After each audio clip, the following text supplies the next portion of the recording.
Last round RX hit Italy and 5 championships were on the line. Zagimenov and Lund wrapped up the 1600s and Touring Car Championships early in Heat 4, while the RX Lites went the distance to the final where Kevin Eriksson took the title. Robin Larsson won the European Supercar Championship, but all eyes were on one man. Petter Solberg had the chance to wrap up the World Drivers' title in the Supercar final. This is much more nervous feeling to drive a rallycross compared with rallying. When you do a 60k stage, it's nothing compared with standing on the start line in a rallycross, you know, because you have the cars beside you, and the feeling you get is very, very stressful, you know. Solberg needed to finish third, but it was Timmy Hansen who was off the line first in the final, with Petter in the crucial final podium spot. Hansen built an unassailable lead, but Solberg faced disaster on lap 3 as his suspension broke, and his championship dreams were in the balance for Italy. The Norwegian suspension failed, but his fighting spirit didn't. Petter knew what he had to do, just hold on. While Hansen cruised to victory, Petter nursed the car home in third to become the first ever FIA World Rallycross champion. It feels great. I must say, what an achievement from the team. They have been putting so much effort in, and standing on the podium, champagne, you can't beat it. Solberg tops the table with the fight now on for second place. Timmy Hansen moves up to fourth with a fantastic victory, the first in World RX for the Peugeot Hansen team. It's so amazing to cross the line first. That's something you think about all year and you work so hard for it. And a couple of times we have been close, but now finally everything was put together. We won the heats, won the semi, and then first in the final. It was amazing. It's all level at the top in the teams championship. Ford MSC and VW Markland are on 313 points, with Peugeot Hansen just 13 behind. There are 2 rounds left this season, but before the championship moves to Argentina for the final race of 2014, Turkey plays host to round 11 here in Istanbul. The track was opened in 2005 and hosted F1 for 6 years.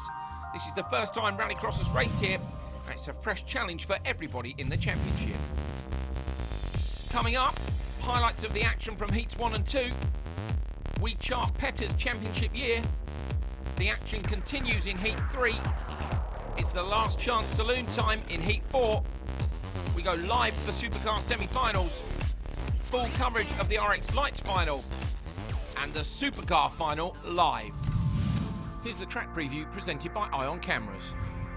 Away from the line, it's a tight left-hander, then out onto the Grand Prix circuit. A blast down to a left-hander with the Joker lap around the outside. A right, a left, and then a tricky hairpin onto the dirt. Tight right over a crest through a dip, a very tight hairpin, and another crest before the final left-hander and the finish line.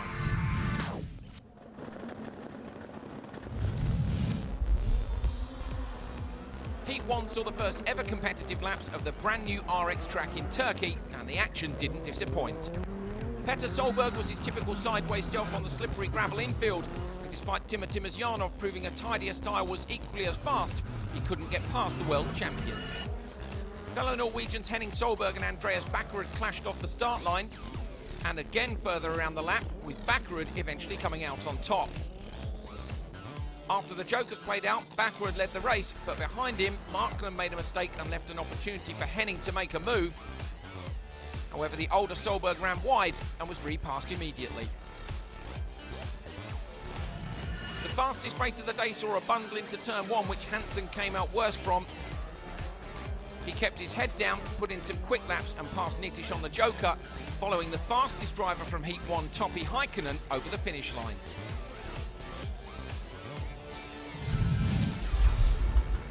Heat 2 saw the action kick off in true RX style. After a big squeeze on the brakes for turn 1, Timosyanov ended up with only 3 wheels on the wagon. When I started to slide in the inside wall, I just stopped my rear tire in concrete, and then that was catastrophic finish already. I broke everything that I can on my left rear. I have some stars on my eyes after when I stop my car and go out from the car. Despite the carnage, Timur was a true gent and collected his own broken wheel so as not to affect anyone else's race. Sadly, Jos Janssen wasn't so aware and pitched Andy Scott into a spin as the Scottish driver came round to lap the Belgian. The guy obviously didn't see I was there. I went to pass him on the inside, which was obviously the sensible way to do it, but he then turned further across me and we had contact. Managed to spin the car around and continue with 3 wheels, and the time was pretty disappointing. We've got a lot to do tomorrow now. Anton Markland made a good save after being tagged at the start. Behind him, the battle raged between Nittis and Sandström. Nittis put in some hard laps, but come Joker time, Markland was still in front, and try as he might, the Latvian couldn't find a way past. Petter Solberg made the save of the day though, and he very nearly turned it into an overtaking manoeuvre. But Hansen withstood the pressure as he had in Italy to take the race win. Göransson managed to sneak past Solberg on the Joker lap, and Hansen's fastest time of the day secured top spot in Heat 2. 2 completely different driving styles, and you just have to mix those 2 in the best possible way. And the car has been a really good compromise between the both, and I'm able to survive on the gravel and then able to push on the tarmac. So yeah, we've had a good day. Here's the standings after day 1. Timmy Hansen as top qualifier ahead of Topi Heikkinen, Richard Göransson, Bakkerud, Petter Solberg, Nittish, Anton Markland and Edward Sandström in the top 8. Just inside the top 12, both Andy Scott and Mark Scott, but Timur Timizyanov is chasing a place in the semis.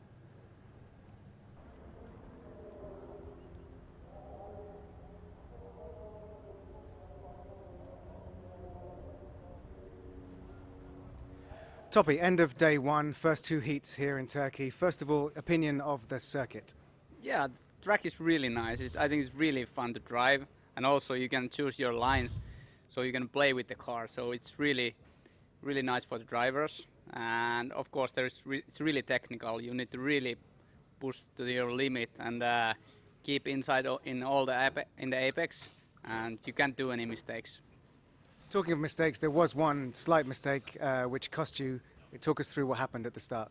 Yeah, there was really long, start.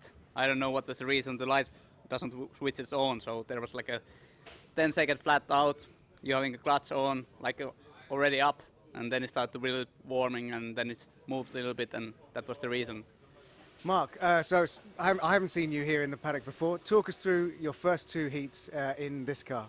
Yeah, well, I mean, it's certainly an experience. I've came to a new circuit, a new championship, in a car that I've driven very little, and I'm literally finding my feet with it. So it's been tricky, to say the least. I had a spin in Heat 1 and a tricky start in Heat 2, but we're soldiering on and trying to do the best we can.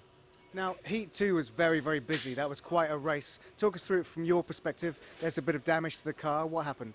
I mean, it's going into an ever-decreasing gap at turn 1. I got a pretty good start, and I think there was contact. I think Timur had contact with the inside wall, which was a domino effect till it got to me and spat me into the barrier. That's the long and short of it.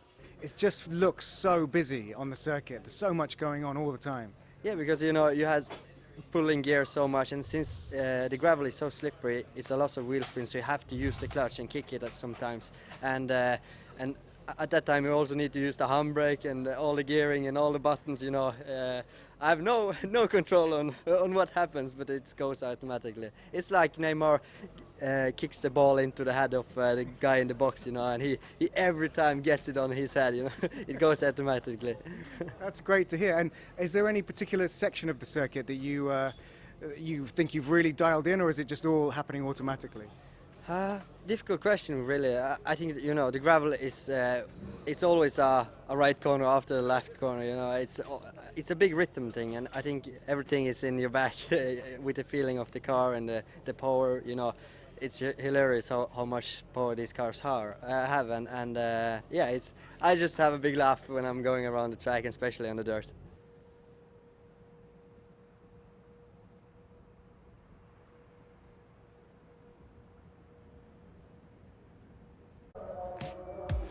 Heat 3 in Turkey got underway on a damp track from overnight. Rain was threatening. Timur Timizyanov got the whole shot in his race. Had a disaster yesterday. Mark Scott down in the gravel trap at turn 2.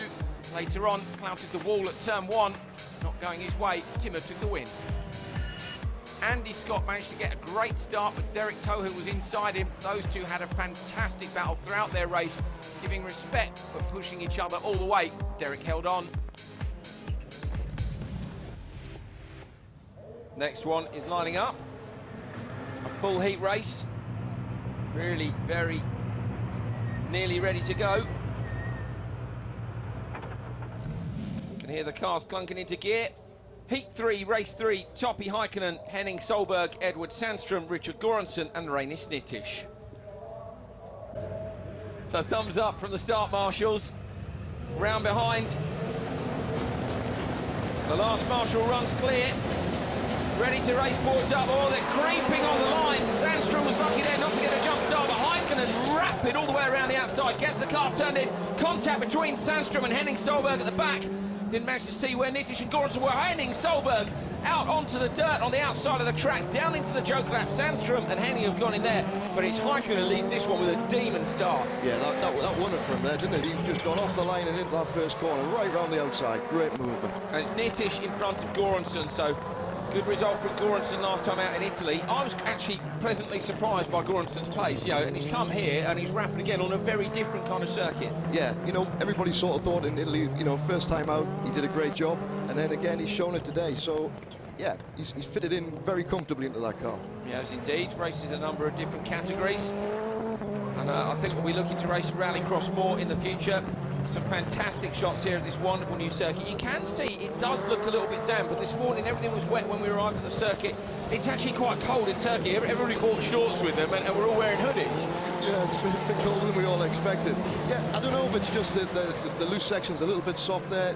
It'll definitely scrape off and as the cars go around, and these cars will get quicker. Nitish has gone straight into the joke lap. Looks like Göransson's got a problem in the background, so Göransson's dropped back. Nitish is coming out alongside Sandström. Henning Solberg with a massive slide in the background.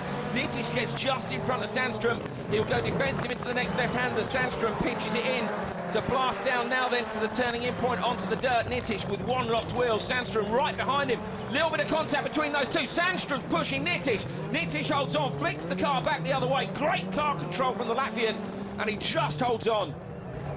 Henning Solberg in the background as well. That was Petter style as well. He's not. He said yesterday, he saw him in warm up. He looked at Petter's lap time and said, "I'm going to go out and nail it."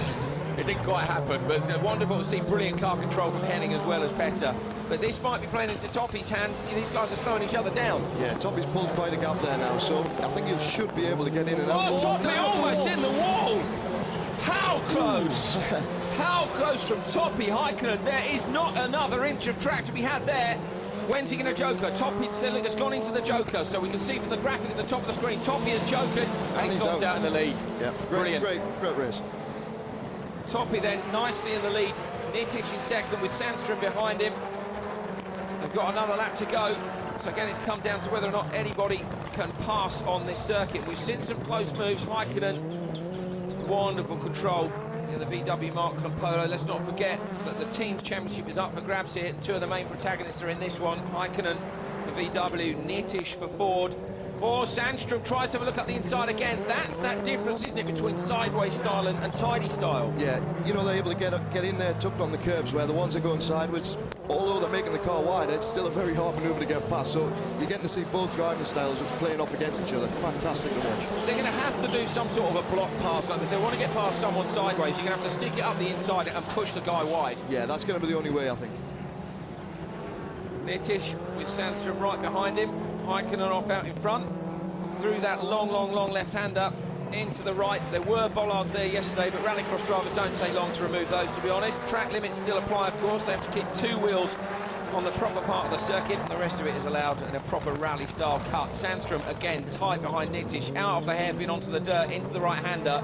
It's these next two sections here where Sandström's been closing down on Nitish, so flicks into the left. Have a look as they come into the hairpin, see if he goes up the inside again. He does. Sandström with a look up the inside, pushes Nitish wide. Oh, it's a big push. Nitish all the way out to the loose dirt on the outside. Nitish manages to hold on. Sandström there, firm but fair. One turn to go. Checker flag's dropped already. Heikkinen sweeps around the hairpin. He's going to take this one. Behind him, it's a battling Nitish for second. Sandström, and then Henning Solberg. Richard Göransson looks like he's still going, but we haven't seen where he is on the circuit. He's a long way back from the other, so a problem for Göransson. Is he going to make it to the finish or not? We can see him from the competition. So Göransson continues around. He's about to cross the finish line now. Have a look at the replays. Here we go from the start. What a manoeuvre off the outside by Topi. It worked well. He got in the front and just pushed the foot down. He was so close to that wall later on. I don't know if we'll see it or not, but nobody has come that close to that wall, have they? Not today. Sandstrom, you know, he literally was on it. He was hungry for that pass on Nitis, and unfortunately, there's that push. And that's what we said earlier. You know, the only way they're going to get past is put the nose to the inside and give them a little extra room to try and get through there. It didn't work this time. I'm sure we'll see him like that again later. Oh, that was proper awesome. there, look. See, 90 degrees, T-bone in the side of Nitish's door. He didn't get past, Nitish held on. And the lap times are coming down in the 58s. Conditions changing here in Turkey. And of course, the quick boys are out on track now. Here's the result of that one. Heat 3, race 3. Toppy takes it from Nitish, Sandstrom, Solberg and Göransson, and that is as quick as Timmy Hansen was going yesterday, bar 4/10. So Toppy 2 seconds quicker than Nitish. 4 of those guys have gone in ahead of Timmer. So Timmer was, with that problem, a little bit slow. Markland pulls up to the line. Heat 3, race 4. Anton Markland, Petter Solberg, Andreas Backerud, PG Anderson and Timmy Hansen. 3 Swedes and 2 Norwegians, 5 cars, 1 turn 1. This will be exciting. PG Anderson yesterday in the EKS RX team had an engine change. Immediately came out in Heat 2 and was flying. Will he fly again here? Waiting the line, great start, Hansen on the inside. Solberg's been left on the line, but a great start. Hansen blocks, Markland around the outside. EKS RX Lites, Anderson on the inside. PG Anderson's got through on the inside, so Timmy Hansen leading from Anderson into the Joker lap. Backward has gone straight to the Joker. And Petter Solberg's gone with him. What happened to Petter? He just seemed to bog it on the line there. He stalled, he had to restart the car, but he's back on it now. He's took his Joker, and I think he'll be actually pushing Backerud around to try and get some time back. He'll be okay, won't he, Petter, to be fair, with a clear track in front of him. He's in a decent heat. He's not caught up behind anyone slow. Head down, get your foot down. All these cars are quick, so, you know, he's right on Backerud now. You know, they're going to catch up to these boys. Timmy Hansen leading as he was in Italy. We weren't sure if this circuit would suit him. I certainly thought it would suit Petter Solberg with all the sideways stuff on the dirt. But Hansen yesterday in the press conference, just before the press conference, had a little chat and he was all smiles. I don't think he thought it was going to suit him either, but his loose driving style is coming to him. He did say he prefers smooth gravel to bumpy gravel. Yes, you know, he's got a little bit of drift going on the dirt, and he's still controllable, so he's very, very fast. They're getting close to that wall. They are getting, yeah, they are getting close. I think Toppy said to Mark Nerzi, yeah, you can go there. It's cool. You can go there. There's a bit of space. Markland into the Joker lap. Backward's going to get him, so Backward's going to come out in front. Where's Petter? Markland moves across straight away to get good turn in as we see Hansen pop it up over the curbs, all the way out onto the outside of the track. And a little bit of handbrake on the way in. Hansen's starting to use the handbrake more too. Yeah, we saw that with Timmer as well this morning. So, you know, maybe they've had a talk overnight and decided they're going to have to use the handbrake to pivot the car into these tight corners. See a little bit of rear wheel lock there as well. Of course, it can be just left foot braking, but that looked like a definite snap on the way into the tight hairpin. Backward now in front of Markland, Petter behind, slinging the car around. We've seen some incredible car control from this man this season, and this circuit shows it off beautifully. But Timmy Hansen doing what he did in Italy. He's out front, he's leading, he's the top qualifier at the minute. How are the lap times looking? Yeah, we're down in the 57s now. That's awesome from Timmy Hansen. So, you know, he was quickest yesterday. He's already quickest on a lap time today. So, yeah, that Peugeot is definitely running well. 57.5. I think that's the fastest lap we've seen all weekend. So Timmy Hansen on an absolute flyer. Here he is, sideways in again. The driving style developing. This young man, of course, came from a single-seater background. We went to the track preview with him this weekend, had a wander about. Everybody enjoying being at a Formula One venue for the very first time, and Rallycross in Asia for the very first time as well. Timmy would love to be the first driver to win an Asian Rallycross event. PG Anderson going well behind him as well. Henderson and Hansen are the only people not to have jokered. Are they going to fall back into the clutches of Backerud? I think Backerud's looking good for possibly second here. You know, he's... Oh, Petter, Markland missed a gear or something on the exit there. Petter's up the inside. Oh, Markland's wide. Petter's going to get past. I think Markland's on the inside with the left-hander, but Solberg's done it. Sideways back onto the start-finish straight again. You can see the damp on the tarmac still, so the lap times, I think, will fall even later in the day.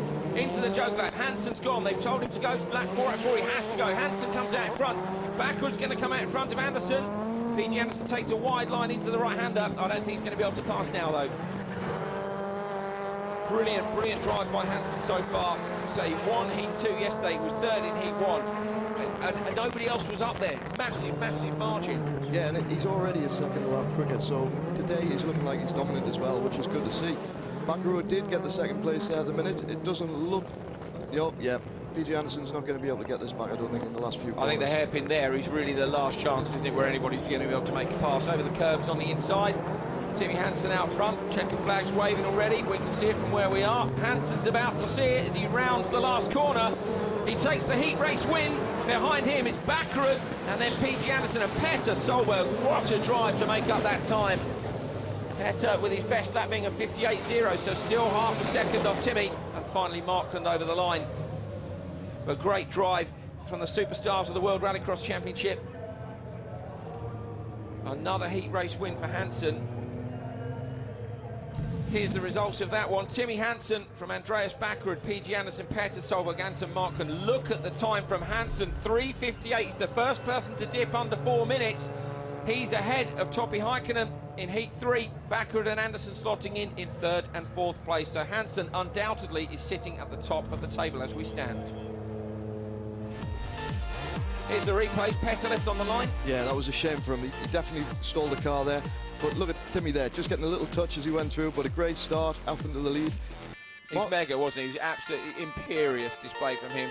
Bakkerud as well. I mean, joking at the right time and made himself a bit of space. Yeah, it fell into it for him. You know, he got in there, got back out, and he was on the hook. And, you know, it timed up well. He came back out in the second, and Anderson couldn't do anything about it. But job done. What a clean run from Timmy. Brilliant, brilliant drive.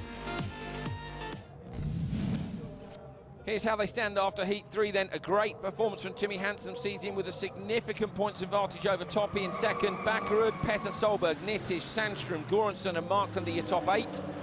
Just inside the top 12, remember the top 12 through to the semis. Henning, Derek Tohill, Andy Scott, Timur Timosyanov. Mark Scott has just been deposed by the Russian driver. The FIA World Rallycross Championship has its first ever champion.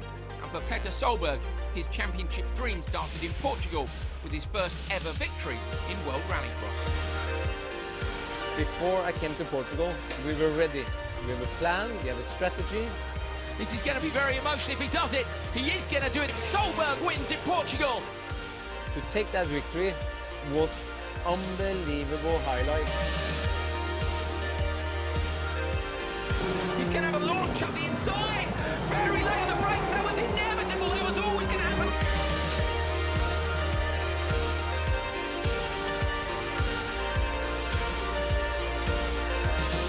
Petter Solberg has not made it through to the final, so Petter's car wasn't ready in time. I was very angry, felt unfair. It gave me more hunger for the next race. Nobody can stop me if something like that happens.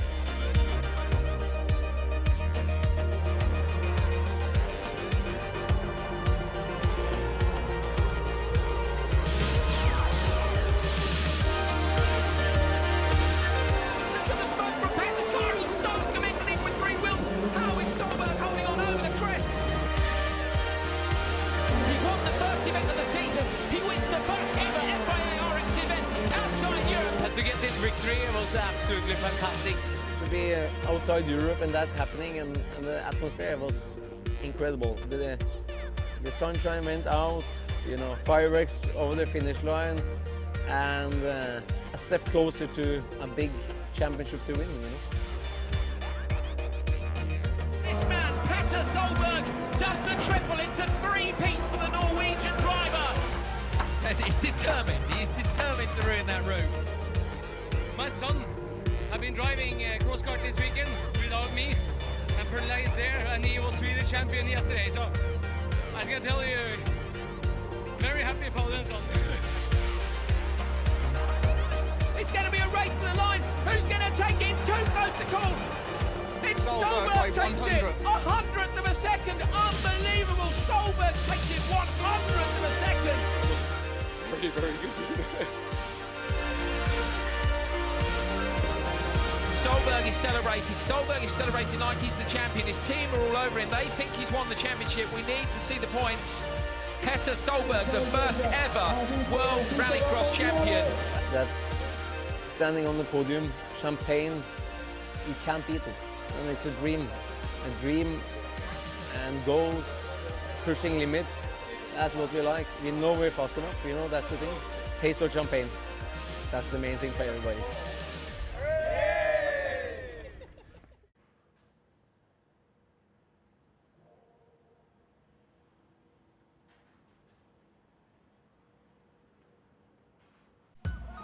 Turkey sees the final round of the RX Lites series. It's a fitting location as just down the road from the Istanbul Park circuit is the factory where every RX Lite is designed and manufactured. We took the opportunity to take a guided tour by the team that makes the cars. Welcome to the Avitash Motorsport. I am Halit Avdekic. I want to show you RX Lites production.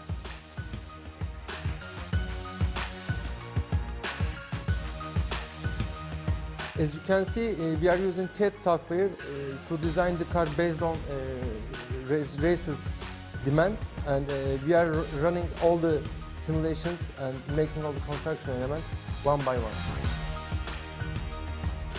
We are producing RX Lites from space frame chassis, and we are cutting in our CNC plasma machine.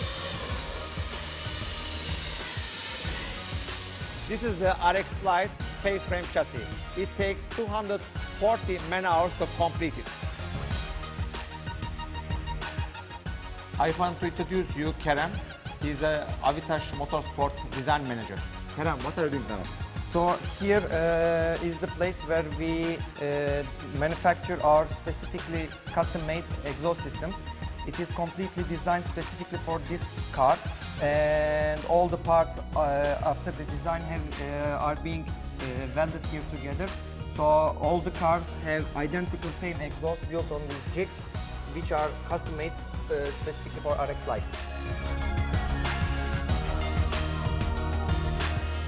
RX Lites exterior body is composite from composite plastic. We are able to produce full set exterior body in one day.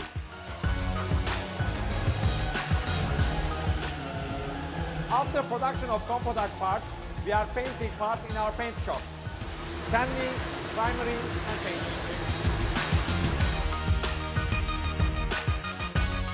This is the finished RX Lites car.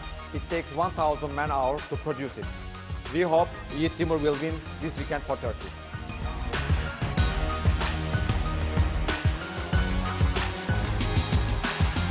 Kevin, you've certainly mastered the RX Lites. Talk us through what they're like to drive. They are, really fun car to drive. The four-wheel drive, you have all the, the feeling like a supercar, but you don't have the power. So you need to be really smooth and nice with the steering wheel, and don't get any slides, unnecessary slides, because then you lose a lot of time. So it's a really fun car.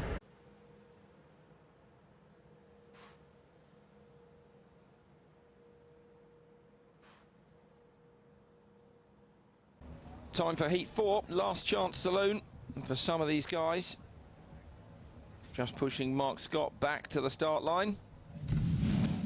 Here's the grid for race 1. Bohdan Ludvicak, Richard Göransson and Mark Scott. Well, straight onto the limiters. They're not hanging around for this. They're ready to race. Board is out, away from the line. Great start. Göransson in the middle. Mark Scott's gone with him. Ludvicak has gone already.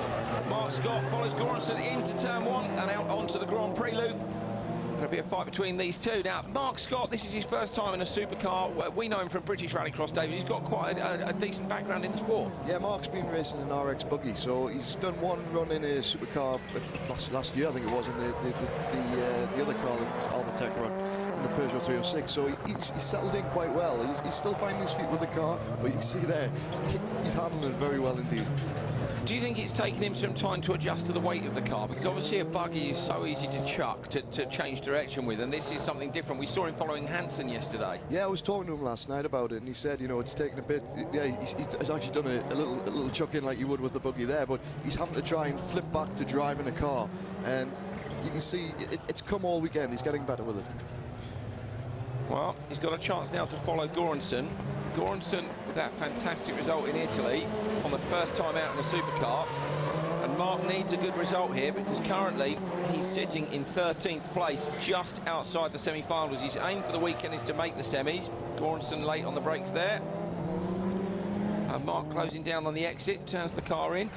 This is a useful opportunity for him. It's a perfect one. I did it in France as well. You get behind a quick driver and you can watch the lines, you can pace yourself off them, and Göransson is very, very quick here. So hopefully for Mark, he can just settle in behind, run right to the end and get a fast time and pull him up into the semis. Now, of course, you worked with Andy. You drove for Andy Scott's team, Albertech in France. Andy was your team boss. This is a bit different, isn't it? Because, you know, Mark is Andy's son. So what's the score there in terms of do you damage the car or not? Well, I mean, this is a first for Rallycross. You know, father and son in the World Rallycross, and it's great to see. But yeah, Andy's a great boss, and you know, I didn't want to touch him or bump him. And but you know, the aim is to go fast, and you've got to with these cars. You can't worry about, oh, he's touched In the wall again. Yeah, in the wall, only a little bit of a tank slapper, but just about holds on to it. Car looks fine as well, so yeah, he's still going. So he's going to owe his dad a few quid in paint, I think, and a couple of rear lights from the weekend, but a good performance by Mark. He pitches it down into the Joker lap. Around the outside there, right next to the gravel track. Lovely job on the throttle there, picks it up early. Looking at Göransson. Running quite a soft car, and a lot of people have done that here this weekend. Yeah, the Fords are generically really movable on the chassis, so they're running nice and soft. We noticed it with Petter as well, his car moves about a lot, but it's getting the traction down, and you can see when the back end goes down, that car's driving on the dirt very well.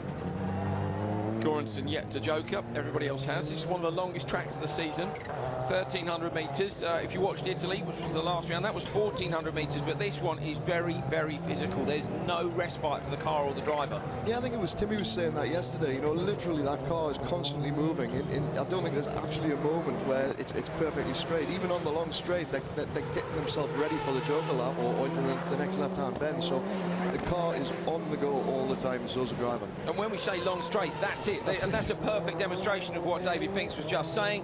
Göransson just catches the car from the previous turn, settles it, and then pitches it ready to go into the Joker lap. Göransson comes out clearly in front of Mark Scott, so decent laps from him when he was out on his own.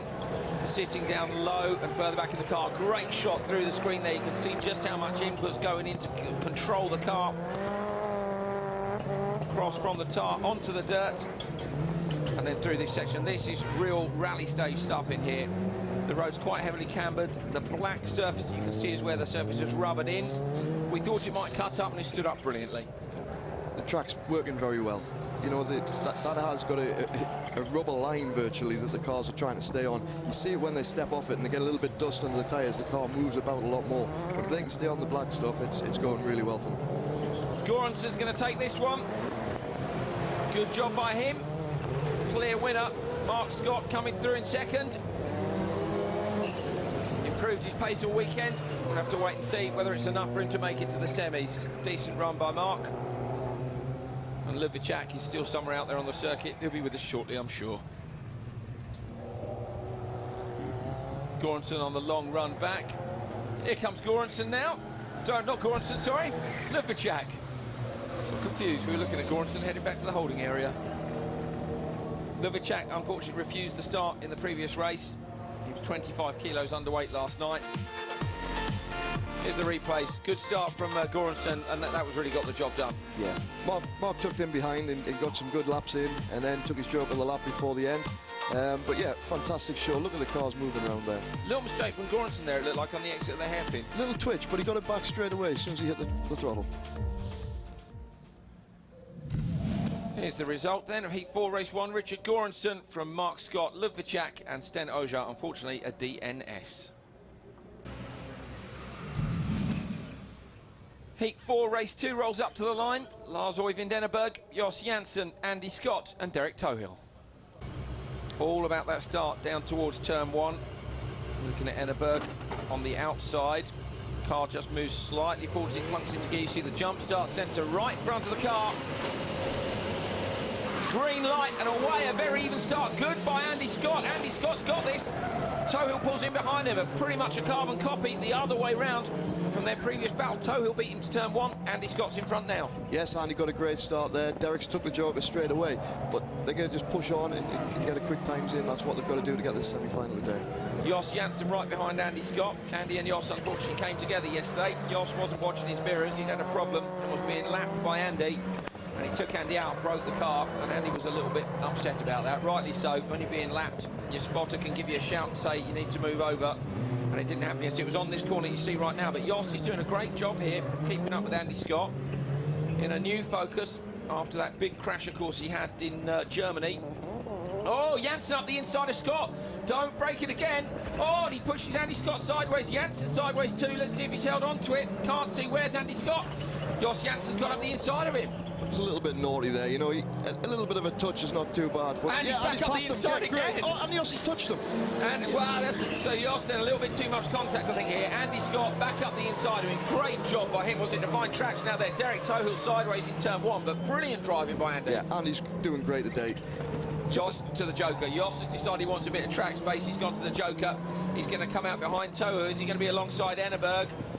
So Enneberg has jokered as well. So we're just looking at Andy Scott needing to do it now. He's going to have lost some time with that contact with Jos. Is that going to make him fall back into Derek's clutches? I think he'd be okay. Derek is pushing on hard, but if Andy can just get a clear lap towards the final one, and hopefully you get the Joker in and out. But it's a shame again to get slowed down. The curbs there, the right-hander, I noticed everyone is starting now to use all the curbs and the dirt on the inside of it. Yeah, they're probably hooking the wheel over there just to pull them around a bit easier.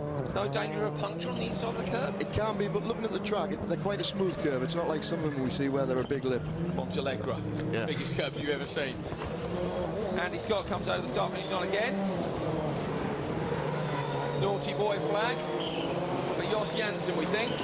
Jos was given a warning yesterday, in fact, for that contact with Andy, but those warnings are scrubbed overnight. So another warning this morning. Much more, and he'll either get disqualified or some points on his licence. Sideways, he's up behind Enneberg. Round to the right. Jos is good at drifting, I have to say. Always puts on a decent show for the crowd. Yeah, the Focus is quite a big car, so it just seems to nicely slide through all the corners. It looks good. Tohill backing it into that hairpin. Looking across from where the crowd are. Round the right-hander.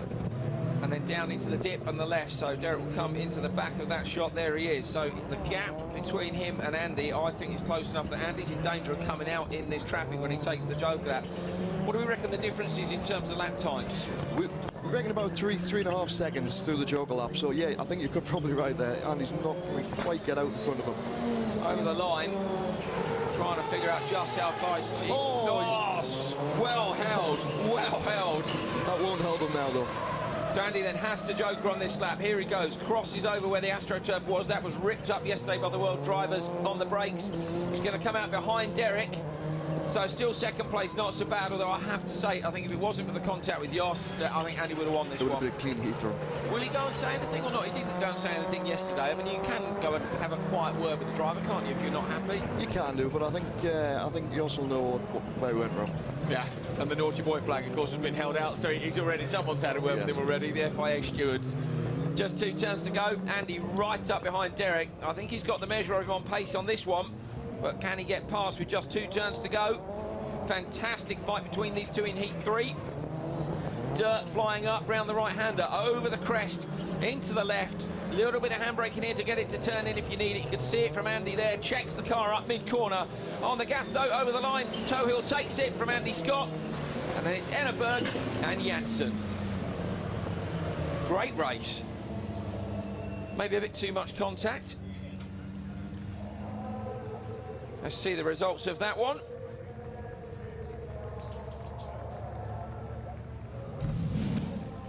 Confirmation then, the win for Tohill, Andy Scott in second, Enneberg third, and Janssen fourth. That's where they slot in. Göransson is still fastest by 3 seconds. Tohill and Scott sitting in second and third with a couple of races to go.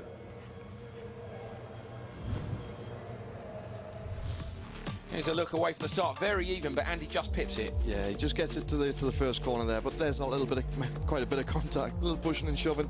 That has slowed him down and probably spoiled it for him a little bit. Great, the traction out of that hairpin, brilliant job by Andy Scott to repass.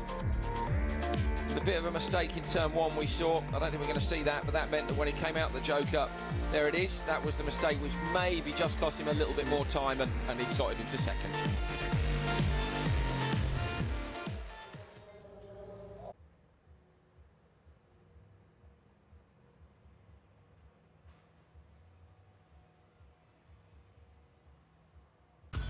Along with the World Rallycross Drivers' title, the 4 support classes were also settled in Italy. Daniel Lund took the touring car class. He'd won twice earlier in the year in the UK and Finland, and with second place in Norway and France, he got the job done by Heat 4. Daniel, what an emphatic way to win the 2014 Touring Car Championship. How do you feel? Amazed.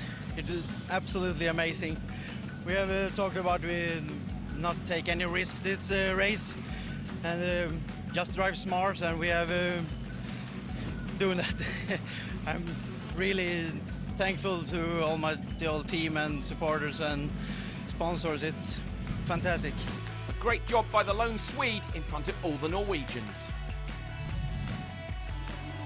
Zagumenov was another driver to get the job done in Heat 4. He settled the Super 1600 Championship ahead of Miss Julia and Baumanis, taken 3 wins earlier in the season in Portugal, UK and Sweden, and says he'll be back to defend the title next year.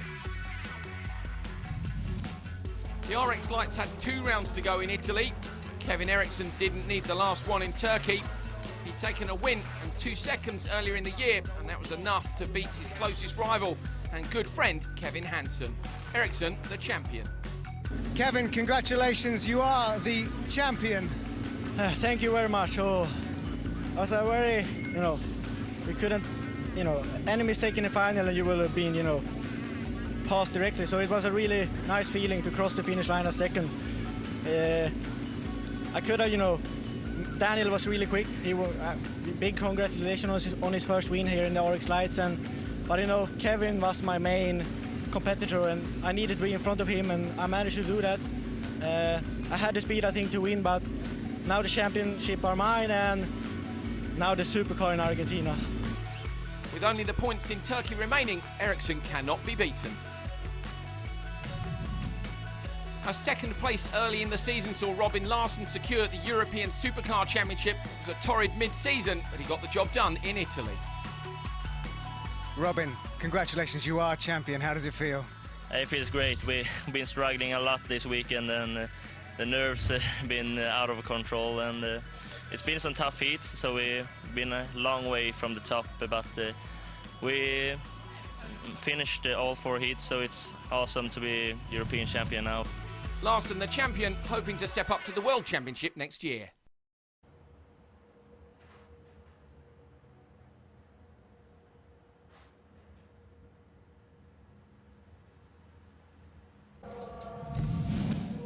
Here's how they line up for Heat 4, Race 3. Anton Markland, Timur Timosyanov, Henning Solberg, Petter Solberg and Edward Sandström.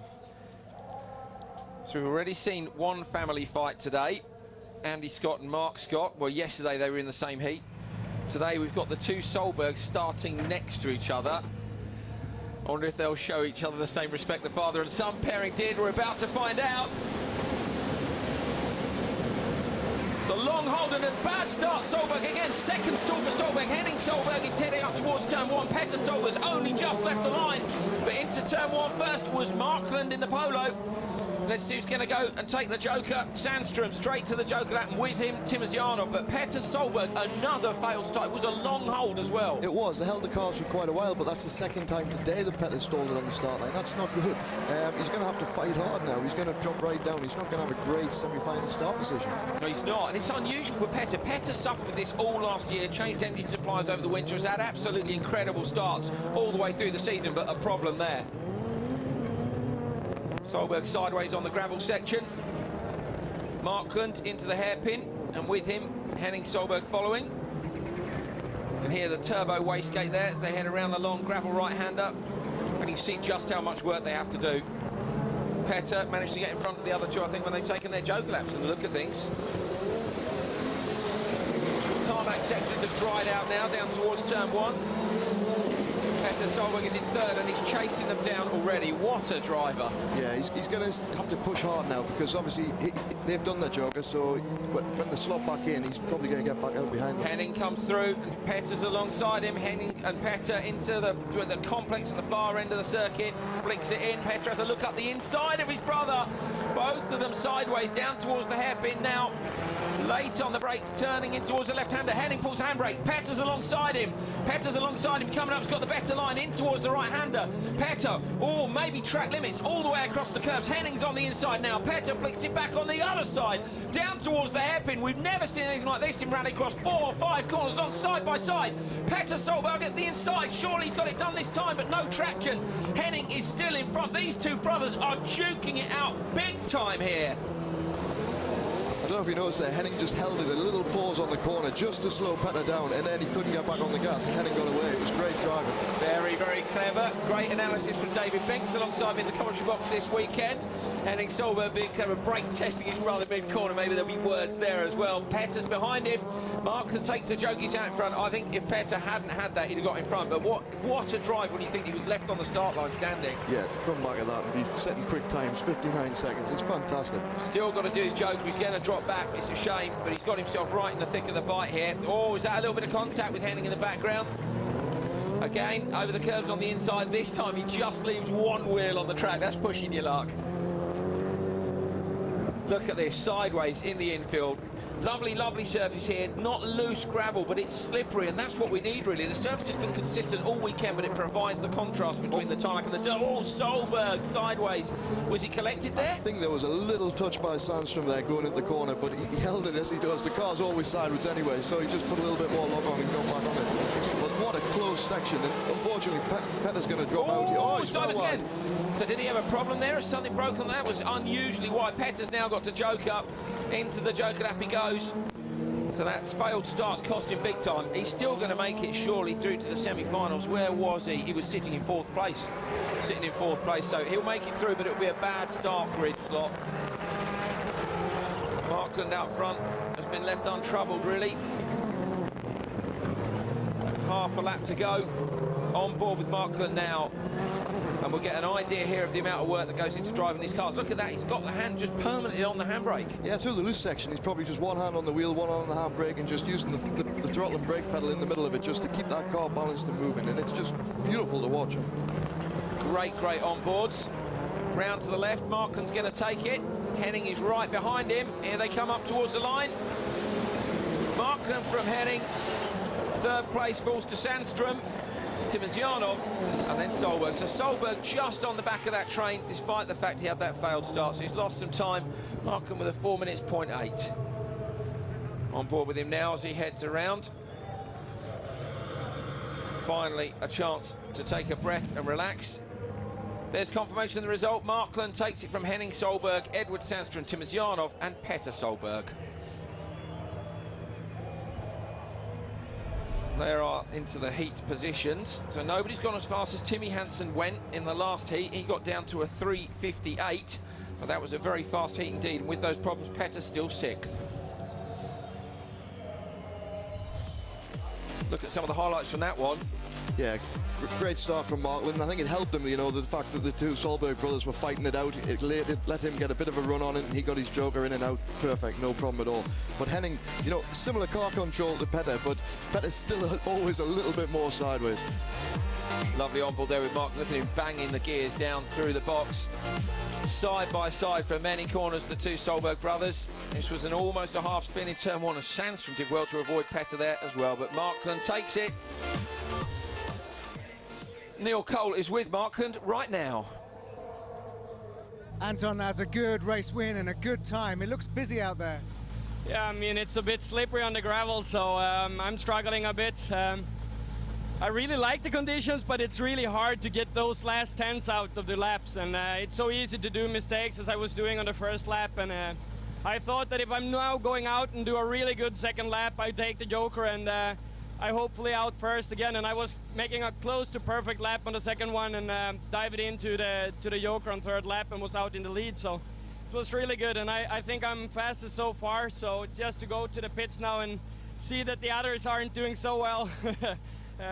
But of course I hope that Toppy can do a good last time here in the fourth. Good luck, thanks. Thank you.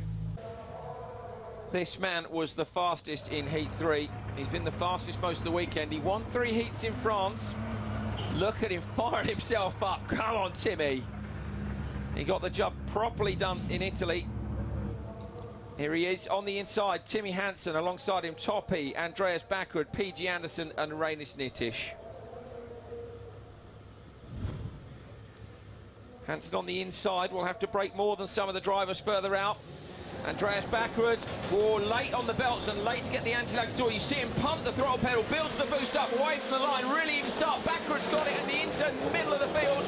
Timmy Hansen on the inside, contact. Backward gets hit by Hansen, almost hits him back again. Hansen is in the lead. On board now, I think, with Backward. Hansen goes defensive. Backward's gone straight to the Joker lap. Nittish has gone with him. Heikkinen and PG Anderson on the standard lap. Cool, lots going on there. Yeah, this is getting more action by the minute. And, you know, the two Fords have took the Joker lap. They're going to work together, I would think, and just get the hammer down and go after these cars and try and get back on them. They've done that quite often this year. The two have gone together. We've sometimes questioned why have they gone together. Just then cruise around as a pair. Yeah, I mean, they're going to go as flat as they can. They're not going to take any damage from anybody else. They'll not push each other off. You know, Ford and Ford's wanting to beat VW this weekend, so, you know, they've got to go well. On board with Timmy Hansen in the Peugeot. They're in the manufacturer's title race as well, don't forget, chasing down those top two teams. VW and Ford locked on 313 points when they came here. The Hansen team on 300, and they've lost 15 points for an engine change on Timmy Hansen's car. So on board again, pulling gears. Timmy looks in the mirror as he comes out onto the Grand Prix section, brakes, moving the car around behind him. Heikkinen into the Joker lap. Where's Heikkinen going to come out? Backward looks to a gap. Nittish, and Backwards in front, so Heikkinen slots in between Backward and Nittish. Nittish is struggling. Yeah, he seems to be dropping off the pace there. Didn't see if there was any problems, but he's definitely dropped off Backward. On board now with Backward, looking forward at PG Anderson. PG, another guy to have come from a rally background, did a great job in Germany a couple of events ago in a Hedstrom run Skoda, and he's now in the EKS RX team. I wonder if we'll see him in it permanently next year. Lots of rumours about who's going to what teams. It's been an interesting weekend in the paddock. I'd like to see PG here full time. He was slow yesterday, but of course they then changed his engine. Yeah, I think he must have had a problem with the car. Obviously, they changed the engine, and he's back on the pace. And look at him, you know, he's settled in there, and that car just seems to go so well. We were on board with Backward there, looking forward at Anderson, who's in his sights. Anderson's got to Joker, so this is going well for Backward, but I think Hansen is checking out at the front. He's going to be hoping he's got enough of a gap. It's going to be tight. Backward plus 3.8 in third place. Joker lap about 3.5. We'll see if our timing's right, yeah. Who's your money on then? I mean, Hansen will know. They'll be telling him, right, they push. There we go. Little pull on the handbrake from Hansen. And then a snatch at the gear. Takes a gear before the right-hander. Timmy's going for a faultless lap here. If he drops off, they're going to be on him and he's not going to get through. So he will be pinpoint accuracy on every corner, the way he is. Hopefully they're going to hold each other up and Timmy will get back out at the front. So Backward will be really, really frustrated with Anderson here. Anderson's got to take the Joker lap, so Backward knows he's going to go. At 3 out of 4, he would have been hoping to push for a lap, just like Timmy's hoping to push for a clean lap out front. Backward's hoping to close the gap down behind. Yeah, we're going to see any minute now. They're up the last 2 corners before the straight, and Timmy's he's in the Joker. Is he going to get back out in front? Round to the right, I think he is going to get it round to the left. Sorry, he's going to come out in front. Anderson goes in and Backward slots into second place. So great drive by Timmy Hansen. I think helped a little bit there by Anderson, who comes out behind Nittish as well. Here's on board with Backward. Pitches the car in early on the gas. Look at it sit down. Hammers the brake pedal into the hairpin and onto the dirt. That transition's so hard. Yeah, there's a little kick over as it goes off. The car's going light. They're using a little bit of the handbrake and getting back on it and trying to get a straight line out. Through the dip left-hander. You can't really see, but that is downhill towards the hairpin. The hairpin was quite wet on the first day. The track has held up brilliantly around the hairpin. Anderson all over the back of Nittish. But this is going to be all about Timmy Hansen again. What sort of time is he going to do? He's been doing 57.5s again. He's on an absolute flyer over the line. Hansen takes it. Second place to Backward. It's Anderson, sorry, Heikkinen, Anderson. Nittish in front of Anderson. I'm looking at the timing screens, getting myself confused. It's a 3:58.0 from Hansen, fastest again. Big smile from Tim. He's been on the radio. He knows. He's been looking at that team. Have been looking at the timing screens like we have. Confirmation of that result. Another fastest time from Timmy Hansen, 3:58.0. Fantastic. Backward second. Heikkinen, Nittish, and Anderson in that one. And here's where they slot in. It's a third heat win for Timmy Hansen. He's a 2.5 clear from Backward in this one, and he's been bossing it all weekend. So Timmy Hansen definitely going to be top qualifier, no question about that. Brilliant stuff. Have a little look at some of the action from that one. Down at the start, Timmy didn't look like he got it. I mean, it looked to me like, but then of course contact between. Yeah, that messed it up a bit for Backward there, but you know, Timmy held the line, got out and just ran with it. Nowhere to go really either. You know, there's contact, not on purpose, but there's naughty contact and accidental. I think turn one, that has to go down to racing incident. Definitely.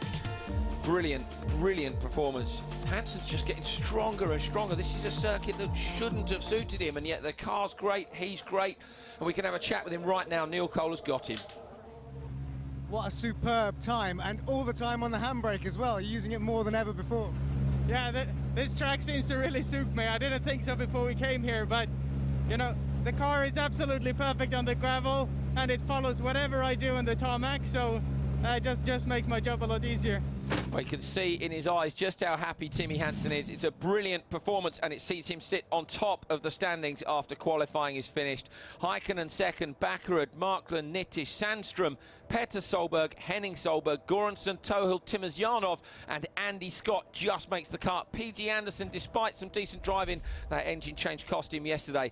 Here's the split. Hansen on pole in semi-final 1, Heikkinen on pole in semi-final 2. The Fords are in there, the Peugeots are in there, the VWs are in there. The fight for the team's championship is on. Coming up, we go live for the Supercar semi-finals. Full coverage of the RX Lites final and the Supercar final live.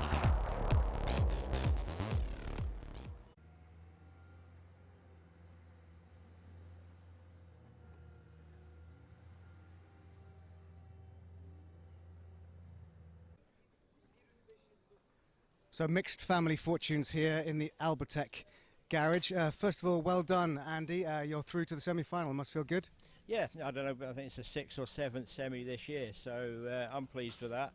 It's just a little disappointing Mark didn't follow me through, but he's put in a great effort this weekend, so it's been good. I think we've made history, first father and son team in World Rallycross, so it's been a great weekend. And some nice sort of physical races the last couple of heats you've had, certainly with Mr. Derek Tohill, but good to see the kind of mutual respect on the track. Yeah, obviously Derek's one of the championship regulars, you know, which is what we find the standard of the driving there is always good. You know, there's no point in taking somebody out that's in it for the long haul.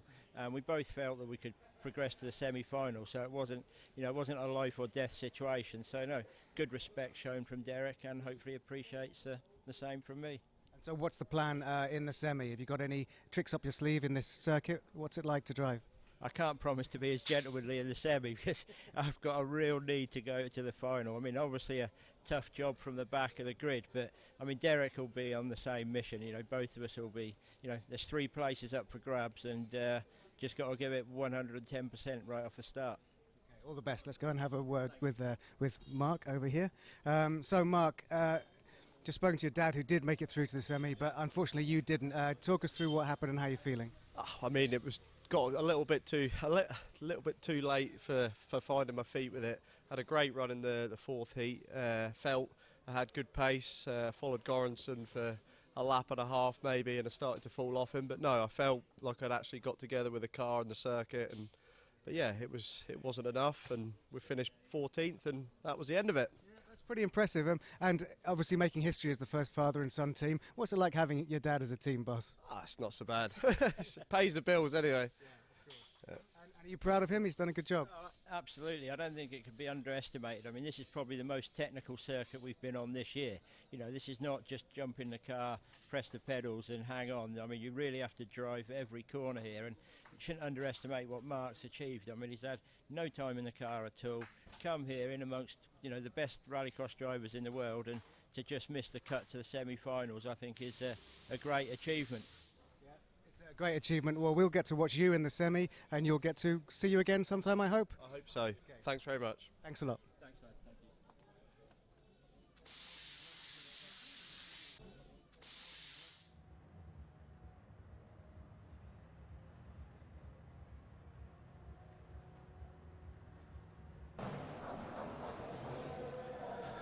Crowd here are looking forward to the semi-finals, as we are. Bit of drifting going on the circuit at the minute to entertain them. And the drivers are prepping themselves up to jump into the supercars, the 600 horsepower 4-wheel drive supercars, and fight it out for a spot in the all-important final. There they are. 2 of the VWs. We've got 2 of the Peugeots. We've got the Fords in there as well. That Teams Championship, of course, is the only one which is left up for grabs, apart from the glory of taking a win for yourself for the drivers. Nervous times, just a few moments to go, and they'll be into the cars.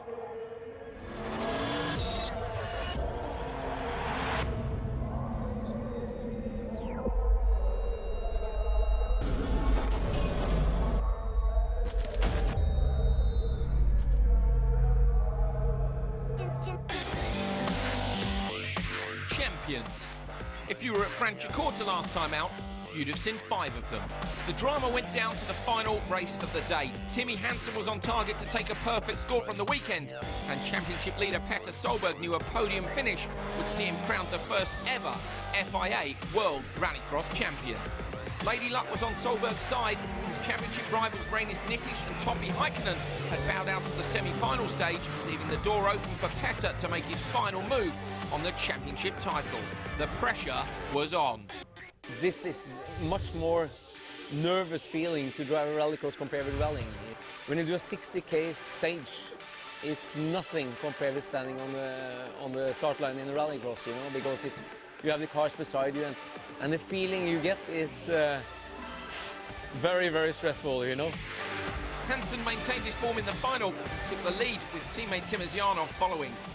Petter quickly moved up to second as Timmer struck problems, but Solberg's luck reserves began to run low.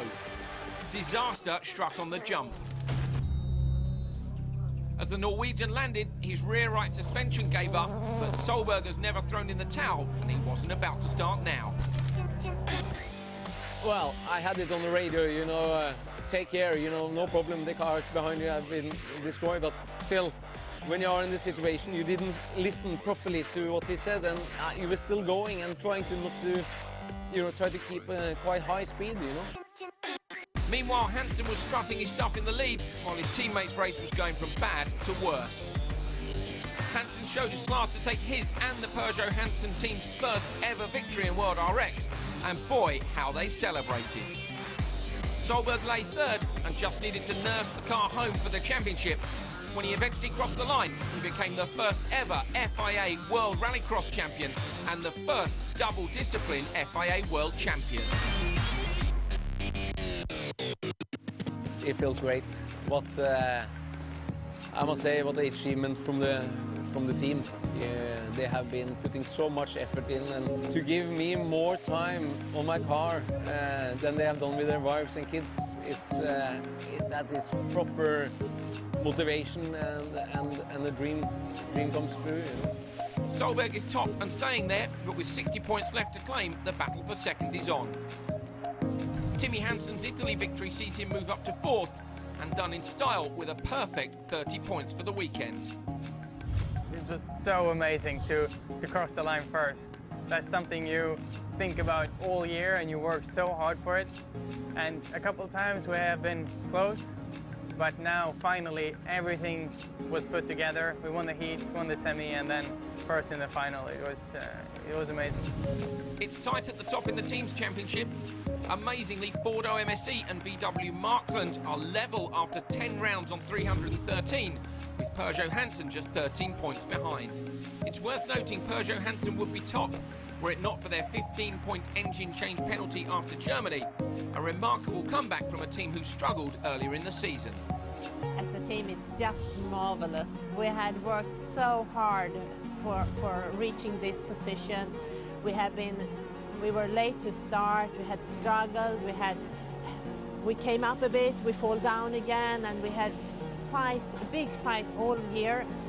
And somewhere around the middle of the season, we felt that now things are starting to move on, and we're starting to get better and better. So finally having this victory in Italy was such a big reward for everyone. There are now only 2 rounds left this season as the championship moves to Istanbul, Turkey for the penultimate round of the year. The circuit was host to Formula 1 between 2005 and 2011 and has been specially modified for the arrival of Rallycross. Here's the track preview presented by Ion Cameras. Away from the line, it's a tight left-hander, then out onto the Grand Prix circuit. A blast down to a left-hander with a joker lap around the outside. A right, a left, and then a tricky hairpin onto the dirt. Tight right over a crest through a dip, a very tight hairpin, and another crest before the final left-hander and the finish line. So we're coming down the Grand Prix track here behind me, which is super wide. You need to have a really late braking so no one is overtaking you on the inside when we're going into this really tight hairpin with a transition from tarmac to gravel. Here's the surface split in Istanbul. The grey is tar and the yellow is dirt. Coming over this crest, the car is very unsettled. So into the braking, you may need to pull the handbrake to get the car straight in the exit.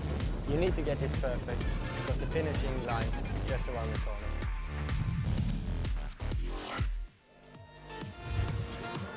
It was action from the off on day one as usual. Timur Timizyanov on the inside of the grid here.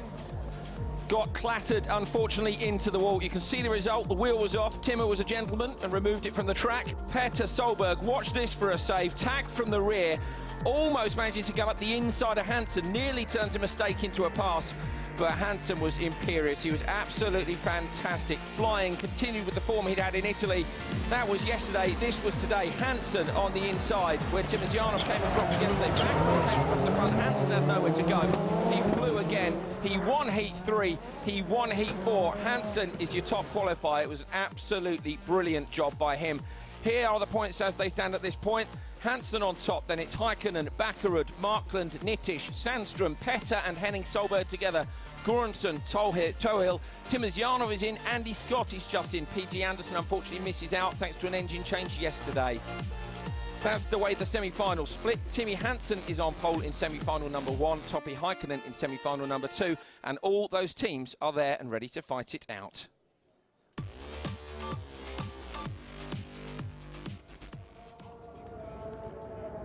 Nearly ready to go. There's Kenneth Hansen looking down.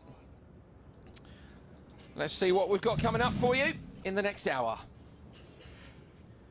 We've got live Supercar semi-finals for you. We have the RX Lites final live. We have the Supercar final live. Going to be a fantastic hour of action, so stick with us. In the meantime, Neil Cole was down on the pre-grid and he caught up earlier with Timur Timizyanov. The semi-final one, tell us what's... Okay, Timur, you're on the back row of the semi-final one. Tell us what's just happened since the Heat 4.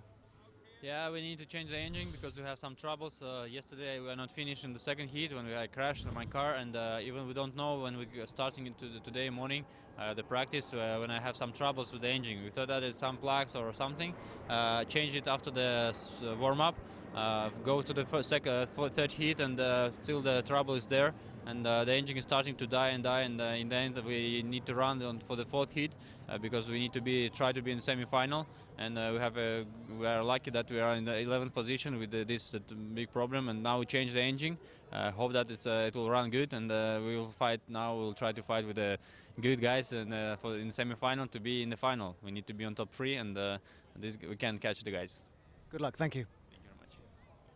Going to be a tough job for Timur Timizyanov to come from the back of the grid, but we'll enjoy watching him try. My name is Andrew Coley. Alongside me this weekend is David Binks, supercar driver, of course, in Rallycross back at Loiac with Albertech Racing, and previously to that over in America as well as in the UK. David, been a brilliant weekend so far, hasn't it? Yeah, there's been some great racing over the last 2 days, and looking forward to getting into these semi-finals. There's going to be some action.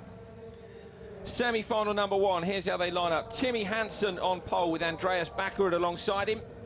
On row 2, Reinis Nittish and Petter Solberg. Row 3 is Richard Göransson and Timur Timizyanov.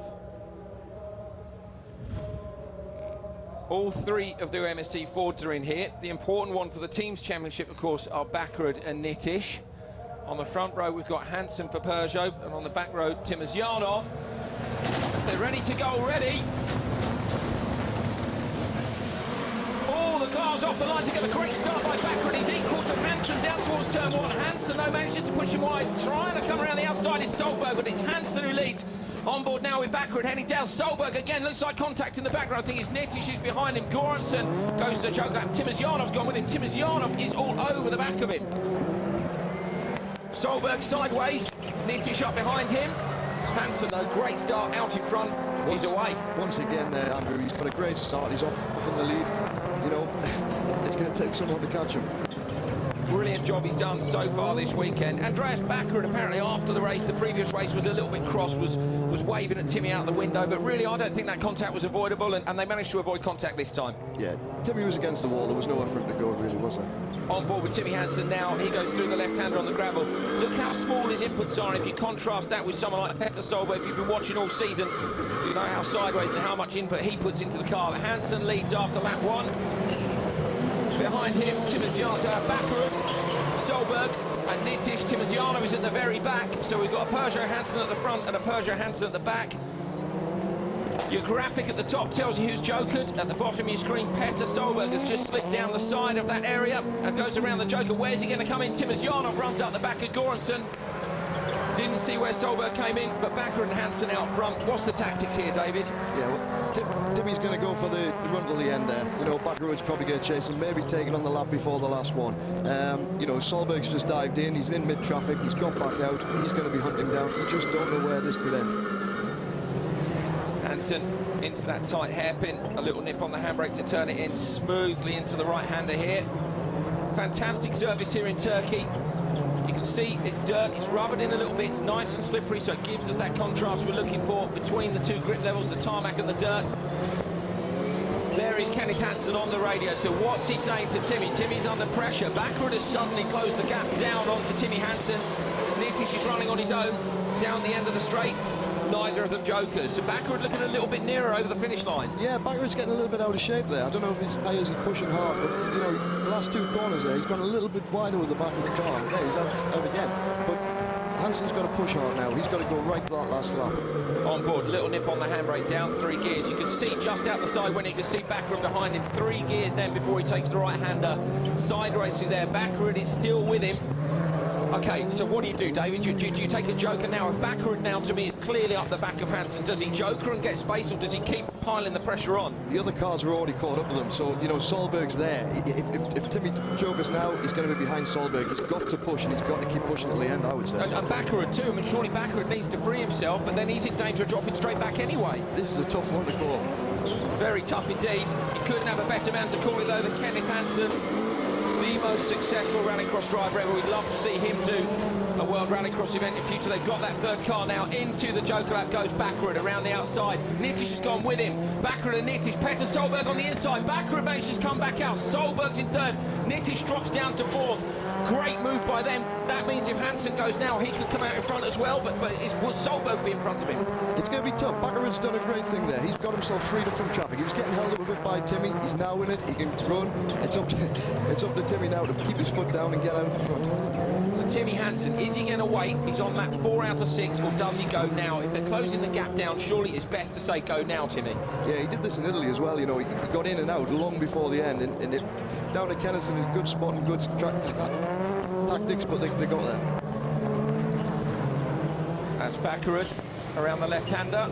Car number 13 hasn't been unlucky for him. Of course, if you're familiar with Backwood's branding, he's turned that 13 into a big B. It's a bit of a recovery of form for him as well. Timoziano is at the back. Hansen goes into the joker lap. Comes around. He's looking out the left-hand window. The box has been telling Hansen out to the main part of the track, and he's done it. Perfect. He's in and out, and it's nice and clean. He must have put in a decent lap there because Backwood was right behind him. Oh, Solberg sideways, tyres smoking. We were looking at the timing screen as that happened, but yeah, he must have put in a demon lap. He just hit a 57.7. You know, that's probably one of the quickest laps this weekend. Nitish looking at handbrake around the right. Solberg just in front. There's 3 cars in a traffic jam there now. These guys here are fighting out for the last place in the semi-final. Remember, the top 3 go through, the bottom 3 go out. Timoziano, for me, is just off the back of this group. Who's your money on? It could be Nitish, actually. Nitish, okay, so David Bink says Nitish has got to find a way past Petter Solberg, and he looks up the inside. He might have done that already. Absolutely stunning move.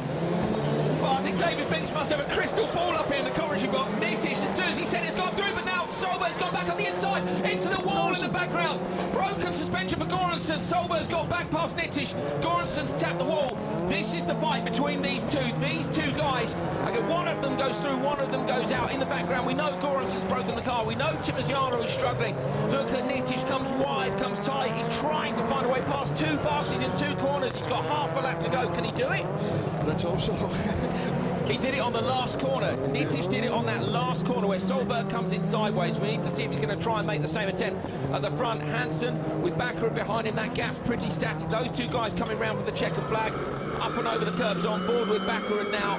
Just the left-hander to go. Timmy goes in. Baccarat's going to be behind him. The checker flag is waving already right underneath the Iron Spotters Tower. Over the line, Hansen takes semi-final number one. It's Baccarat. We're waiting to see Solberg comes around the last corner first. It's Solberg from Nitish. A brave attempt by Nitish, but he just goes out. Timmy takes fifth, and there is Göransson, who on the final lap ran wide. Unfortunate for him. Doesn't manage to fulfill the promise of his result in Italy. Here in Turkey, Hansen looks pleased and he looks relaxed. What a great drive. Yeah, he's dead calm all the way through there. You can see on all the onboard shots, he was just relaxed. Here's the semi-final result for number one. It's Timmy Hansen with the win. Baccarat is second, Petter Solberg is third. Nitish, Timizyanov and Göransson are out. Brilliant drive from Hansen, absolutely brilliant. The middle of the race looked like he was under pressure at the start here. I mean, he got away first and managed to have Baccarat behind him. Baccarat applied that pressure, but he kept lifting his game. Yeah, all the way through there. You know, like you're saying, Baccarat was right on him, pushing him, getting a lot of pressure, but he just kept it going. Baccarat joked, and that was great for him. Brilliant move by Nitish to go up the inside of Solberg, but then what Solberg managed to reply immediately got back past him in turn one. Fantastic semi-final number one. That was Baccarat over the line. Hansen was already gone, and then Solberg with Nitish just behind. Neil Cole is up in the Iron Spotters Tower with Kenneth Hansen right now. But also great strategy up here from you guys. Yeah, we had some good performance today, and so it's a pity that Timmy didn't succeed, but we had some technical failure also there. But Timmy have really been showing every time without any mistakes, just controlling it. So hopefully it can go 6 more laps. Good luck, thank you. Thank you. Well, a successful first event here in Turkey has seen 18,000 fans coming over the weekend. First ever rallycross event in Asia. So somebody today gets to go home as the first ever rallycross winner in Asia. Of course, Petter Solberg was the first man to win a World Championship round. He was the first man to win outside of Europe when he won in Canada. In the meantime, we've got semi-final number 2 to decide who's going to go up against those top 3 from the first race. Heikkinen pushed back 12 centimetres back from the jump start sensor you could see buried in the track. Neil Cole has got Matthias Ekström up in the Spotters Tower. In this semi-final. If he nails the start and exit turn 1 in P3, I think he can keep this and go to the final. Why aren't you driving in the car this weekend? I'm here to try and help the team and the drivers to do their best. I mean, I got the support from them as a driver, and I want to give it as the team boss. Thank you, good luck. Well, we all know Ekström would rather be in the car. But he's got Sandstrom in the car this weekend, along with PG Anderson. PG didn't make it, unfortunately, to the semis, thanks to having an engine change yesterday. Here's the lineup for semi-final 2. Anton Markland and Topi Heikkinen are on the front row. Behind them, it's Sandstrom and Henning Solberg. And on the back row, Derek Tohill and Andy Scott. Final moments of preparation before they get away from the line. Good performances by Andy Scott and Derek Tohill on the back of the grid. You know, they've made the semi-finals again this year. Yeah, they were very smooth in the last 2 heats today, and both of them just drove well, calm, collected, and got there. Sensible approach by them. Kind of playing the team game. Despite not being in the same team, said they wouldn't drive into each other. I wonder if Heikkinen and Markland have had the same conversation on the front row. There is Andy Scott, about to pull the car into gear. A marshal in front of each of the drivers to give them the thumbs up, let them know we're about to hit the button for the lights. Nervous wait for them. nearly ready to go. Sandström, it's the first time he's made it through to the semi-finals for EKS RX. Of course, they were the winners in Sweden with Matthias Ekström, and very nearly the winners in Germany. Just 5,000 separated them. Peter Solberg taking the win. EKS RX looking likely to be a big force next year. Markland getting the launch control ready, pulls the gloves on tight. Does this make you nervous, David, if you sat on the grid for this long? Does seem to be a little while, doesn't it? It does, yeah. You're sort of trying to think through the first few corners, and yeah, you just want to get on with it. They do, we do. Slight hold up for the marshals. I think it's to get Goransson's car out of the gravel trap down at the bottom. That's just disappearing now. We can see that from the Ion Spotters Tower on the far side of the track. Once that's gone, semi-final number 2 will be away. Heikkinen and Markland into turn 1. They're fighting for the team's championship. I believe they're 2 points up after qualifying. Team orders there, surely they'll have had a conversation about it. Don't do anything stupid. Yeah, those boys have got to get through that first turn and get away. They're not going to put anything at risk, I don't think. Here we go. Handbrake on for Sandström. He had the car in gear early. All the settings are ready to go. Pop and bang before the flag drops. Green lights and away. Great start by Sandström on row 2. Henning Solberg moves across the side of him. Contact between Henning Solberg and Sandström. The 2 VWs away. Sandström again and Henning Solberg out onto the back straight. They're side by side. A third bit of contact between them. Henning goes straight to the Joker and Sandström to the inside. Wise move there by Henning, getting out of trouble. Andy's followed him through again. These two are just going to try and chase down now. So it's Markland leading from Heikkinen. Sensible approach by the 2 VW guys. It's Henning Solberg moved across there almost as if to try and shut the door on Sandström, but Sandström was fully alongside him. Yeah, he's just going to hold his line. You know, good manoeuvre, but it didn't work out. Not on this time. Markland from Heikkinen. These two, if they've got their wits about them, will be smooth. Trying to drive away, but Sandström going well behind. I've been quite impressed by him. So on board now with Markland. Talk us through this, David. Yeah, you see them, they're moving about all the time, the little inputs all the time in the car. Heikkinen super sideways.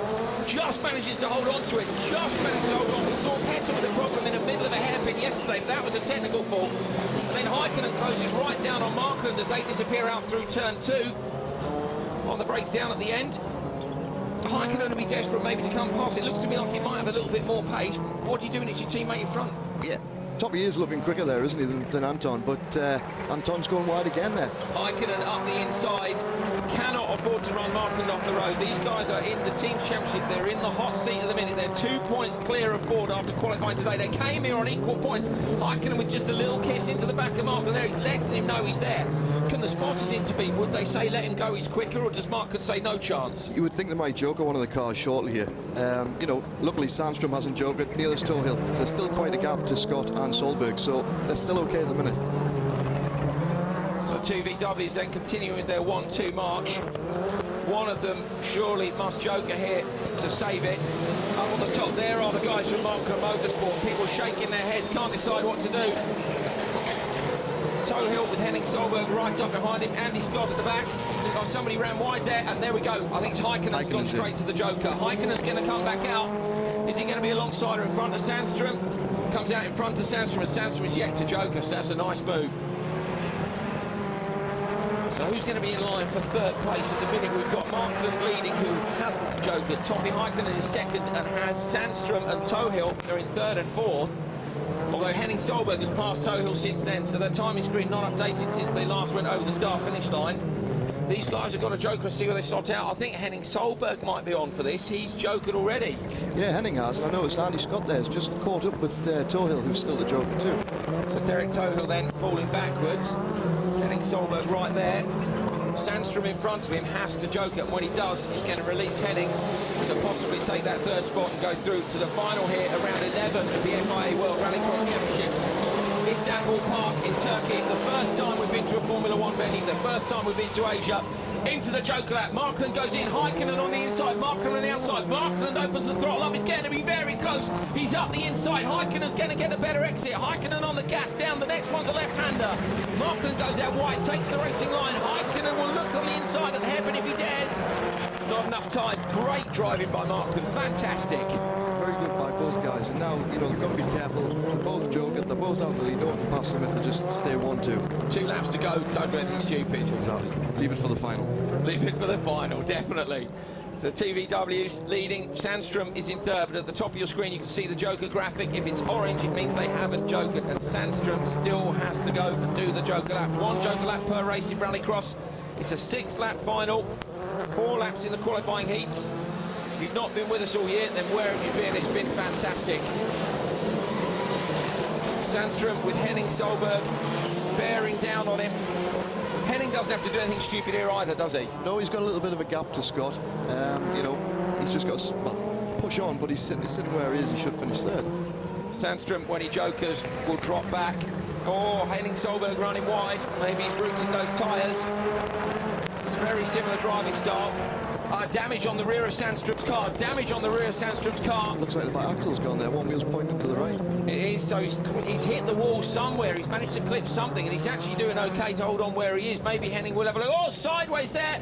Marken sideways. Heikkinen's right behind him. Heikkinen hits him again once. Is he going to have another look? A little tap again. Marken's on the defensive. He pulls the handbrake into the right-hander, and then on the gears. See him working the clutch on the downshift as well. Yeah, just dipping the clutch on the downshift just gives the gearbox and transmission a little bit of help. Stops it from locking up. Particularly on the gravel, I understand as well. Yeah, on the tarmac it's not so bad with the shifter, but on the gravel when the wheels are spinning, you need to give a kiss of the clutch. Marken from Heikkinen, behind them Sandstrom. We're waiting to joke. He has to joker on this lap. That is going to release Henning Solberg. These two guys, nose to tail, pretty much since the start, except for when they went for their jokers. They jokered on alternate laps, a sensible tactic from the team. Henning Solberg up to third. He looks like he's on a drifting show. That car was an early sign of his brothers, wasn't it? Smoke pouring from the tyres. And there's Marken has dropped back. Marken's dropped back behind Heikkinen. Heikkinen got past Marken. We didn't see it. I don't know where he did it. But Heikkinen has got past Marken. Marken's having a look up the inside now into the hairpin. Oh, he's on the gas hard. Listen to the wheels, but he can't find the traction. Heikkinen has managed to pass Marken somewhere on this final lap. He's going to go through to the front row of the final. Brilliant drive by both the VW Marken drives. Oh, contact again alongside each other. Oh, Marken and Heikkinen side by side over the line. Heikkinen just takes it. Henning Solberg comes through in third. Sandstrom is fourth. Andy Scott fifth and Derek Tolan is sixth, but it's all about that fight at the front. Absolutely incredible. Fantastic stuff. Love to have seen where Heikkinen got that done. Here's the result. Heikkinen takes it, but only by 1/10 of a second from his teammate Anton Marken. Henning Solberg is going through for Monster Energy World RX. Edward Sandstrom, Andy Scott and Derek Tohill are going no further.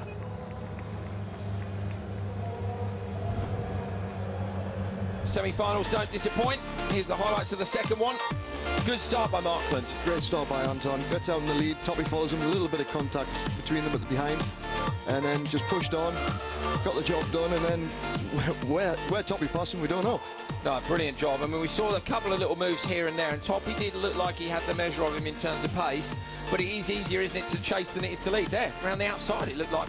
Must have been from the hairpin. Must have been the hairpin at the bottom. The tightest corner over the line, so close, so close. Nearly dropped it after the finish. Neil Cole is up on the Iron Spotters Tower, and he is with the Markland team.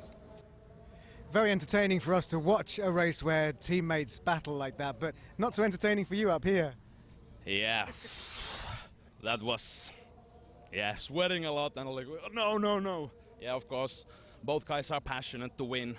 Both guys want to win, and we don't give any orders to guys that they will race. Maybe now it was a little bit too close with each other, but that was the thing. Well, they proved that they didn't sort of really hit each other that hard, and now the final. Yeah, now the final, of course, both are. We have both cars in the finals with the good starting place, and now the guys are doing their best, and hopefully we get both guys in the podium. You just have to have a little word with them. Yeah, just a little. Good luck, thanks. Thank you. Or maybe a big word with them. They don't want any problems. The most important thing is they both made it through to the final, and that's going to help them massively in that team's championship. Final will be with us in a very short time.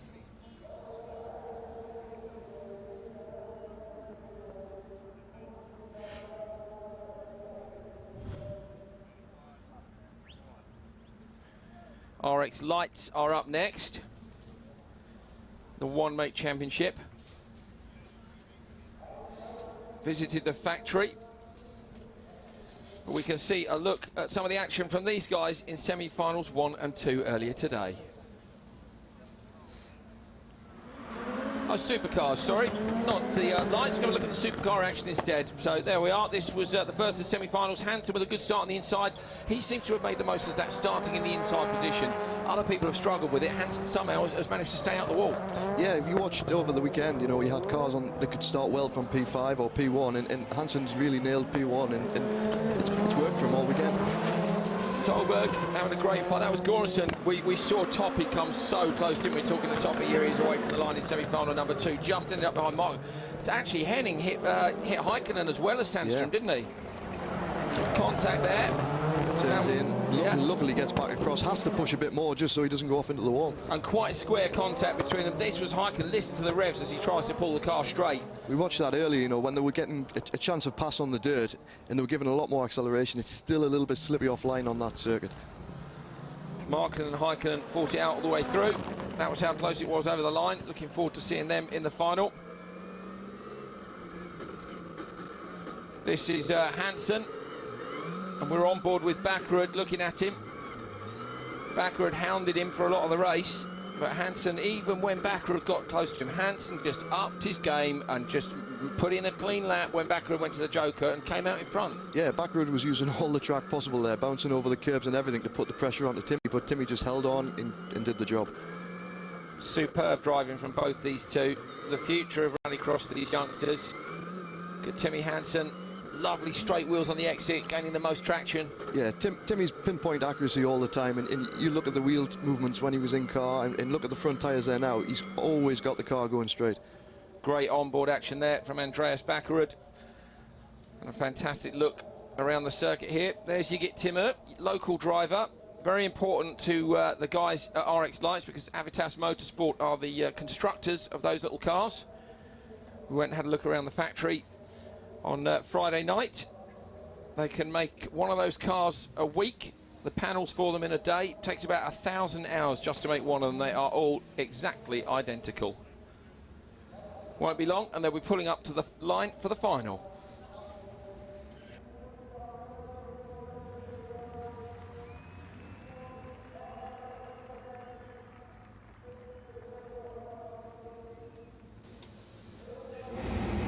There is Yigit Timur, Turkish driver.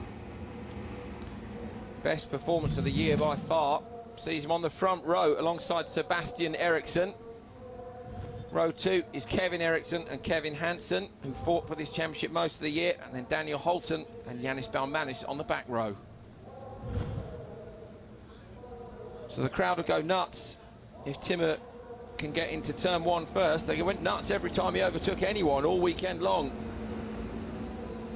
Got the two Erikssons to contend with. Sebastian on the front row, the current Swedish Supercar champion with Fordo MSE. Back in a lights car here this weekend. Good training for him as we approach the off-season. Kevin Hansen will be looking for a good start from row 2. As will Kevin Eriksson. The marshals run towards the back of the grid and away. Great start by Eriksson on the inside. Timmer around the outside of in contact between Timmer and Kevin Eriksson from behind. Oh, Kevin Eriksson into the wall on the inside. You get Timmer push Kevin Eriksson off onto the wall on the inside. In the background, Yannis Balmanis is off onto the dirt. 3 of the cars go straight towards the Joker lap. That's Kevin Hansen, Kevin Eriksson and Daniel Holton have all jokered straight away, and that's allowed Balmanis actually to get onto the back of the pack. Yeah, I mean, he's worked out quite well from there. He ran wide after a little bit of contact, but this he's got to just hunt down. He's back with them. Balmanis, of course, Super 1600 competitor all year long. He's moved up to jump into contact there, big contact, massive contact. Timmer straight into the back of Eriksson. There was a row of bumpers on the wall at the factory. There's going to be another one on the wall now. Big hit there, but he's looking dangerous. He's all over the back. It was a great performance from Timmer here. Behind him, as I say, Balmanis, Super 1600 driver, first time in a lights car. Rolled it, David, on day 1. Yeah, he's been impressive all weekend. He rolled in one of the heats, and literally they rolled the car back over, came around, restarted the race, and he was back on the pace. He's doing really well. Over the line, Sebastian Eriksson from Yigit Timmer, Yannis Balmanis, Kevin Hansen, Kevin Eriksson and Daniel Holton. The last 3 cars have jokered, the front 3 haven't. So it's going to be about whether or not they can close that gap down to the leaders. Balmanis has managed to catch up with them. If I was Balmanis, I might be thinking about jokering fairly soon, before those other cars can catch up. Yeah, if Balmanis went in now, he's probably going to drop back in behind Hansen. But it would be worthwhile doing, because he's just going to get held up behind Timmy and Ericsson. Well, these fantastic little cars, four-wheel drive, normally aspirated engines, say One Mate Championship, when you saw them, they're beautifully made, absolutely identical, the very latest equipment used to build them. What was incredible yesterday, in the wet conditions, these guys were as fast as the supercars. Yeah, we were talking about this, and you know, these cars are a lot lighter, they've got a lot less power, and that was helping them in the fact that they could get the traction down, so it worked out well. Great training for the youngsters. Got a few older drivers in there as well. Of course, Goranson did his early training for supercars in one of these lights. Timmer is under pressure now, so you get Timmer is under pressure from Balmanis behind him. But the big pressure is coming from the three behind, so Kevin Hansen and Kevin Eriksson trying to close up that gap. We know that the Joker lap is about 3.5 in a supercar. It's probably going to be similar-ish, isn't it, in a lights? Yeah, not much more. They won't want to drop out into the traffic. Tight into the hairpin. Sebastian Eriksson taking a defensive line. Been a brilliant performance from him this year. Wasn't expected to win the Swedish Rallycross Championship, but at the last round things went his way. Spent a lot of time in these cars. He's been competing over in America as well. Oh, Timmer's having a look again on the exit of this one. Balmanis is there, but it's all about Hansen and Kevin Eriksson chasing down the top three, trying to look and see what the gap is. Let you know next time they come round over the line. So here they are. Kevin Hansen and Kevin Eriksson fought it out for this title all year long. Hansen wasn't old enough to compete. Couldn't compete in them back in Sweden when he's 15, but wasn't old enough. I think he turned 16 just after Linden Hill. Yes, that's right. You know, and he's come out this year. He's been learning the car, doing very, very well. Kevin Eriksson as well. You know, both good drivers, two different styles. You know, Kevin Hansen's very much like his brother. Yeah. Pinpoint accuracy, nice and smooth. Kevin Eriksson drives a different driving style. He's more sideways, a bit more aggressive in nature with it, and it both work well. They're very, very close. We've seen that here all weekend in both classes, that sideways or tidy works. Oh, in the background, Balmanis runs wide. Balmanis has run wide. Kevin Hansen's going to have a look at the inside. Oh, contact between them, contact between Hansen. Hansen was hooked up right on the back of Balmanis. Has he damaged the car or not? Kevin Eriksson now has a chance, and that's let these two get out in front. What do you do now? Surely the spotters, this is a good chance to go. These guys have been delayed. Balmanis runs wide again, but he hasn't. The guys behind haven't got enough traction to gain on him. 2 laps to go. Balmanis needs a joker now, but you know that's held up both Kevin and Hansen, so it's worked all right for them. But you know they're both being held up. Balmanis is still going. Timmer coming out of the joker lap. Where's he going to slot in? Unbelievably, he's going to fall right back. Oh, straight into the side of Kevin Eriksson. Holton behind them looks like he can capitalise, and now Eriksson goes into the side of him again. We're seeing Balmanis down into the hairpin. Oh, and that's Holton. Everybody's got it. Oh, there's a shunt in the hairpin, in the background. We're seeing Kevin Hansen. Holton spun. We can see that from the commentary position. Holton was spun round 3 cars into one. We can see on the far side of the circuit. That's Balmanis then with Kevin Hansen right behind him. So now I'm completely lost till we see these guys come over the line as to who is where. It looks like Kevin Eriksson is still in the background just behind Kevin Hansen. Sebastian Eriksson is off into the distance but still has to joker. Balmanis has got to joker too, so Balmanis is going to disappear. I think Kevin Eriksson's got a problem. The car was very, very sideways as he came out that last corner. Kevin Eriksson, all these cars carrying a fair bit of damage. Daniel Holton has just passed the commentary box with smoke pouring from the tyre. Into the joker lap goes Sebastian Eriksson. Kevin Hansen is on the inside of the track. Sebastian Eriksson comes out in front of him. Kevin Hansen drops into 2nd place. Good drive by him, considering all the bits hanging off the car. He's managed to keep it going up and over the curb, just a little hop from the little cars. Very defensive there from Sebastian on the brakes. Yeah, well done on the inside, made sure there was nobody getting caught the inside on the passing line. We haven't seen anyone really pull that off, have we? I mean, it's a relatively short straight. Yeah, the only one we saw earlier was Solberg, didn't he? He had a go, but again, his driving style, he was able to turn the car 180 degrees around that wall and be on the inside. Holton right up behind Kevin Eriksson, clips the barriers on the inside. Balmanis as well, they're coming through. That's going to be the fight for 3rd, but this is the fight for the lead. Kevin Hansen is positively pushing Eriksson over the line, but it's Eriksson who takes the win. Kevin Hansen in 2nd. I think Balmanis is going to take 3rd on his debut in lights. He does. Balmanis followed by Kevin Eriksson and Daniel Holton. Great race. You get Timmer comes over, all the wheels, he's just past our commentary box, all the wheels on Timmer's car are facing in opposite directions, so there's a lot of contact there. Kevin Eriksson heading all the way around to join his friend Kevin Hansen. Confirmation of the result, Sebastian Eriksson wins from Kevin Hansen. Janis Baumanis is third, Kevin Eriksson, Daniel Holton, and you get Timmer, who's disqualified at the bottom of the screen. So that's a steward's decision that's been made very quickly, disqualified, which I think will be for unsportsmanlike behaviour, let's say.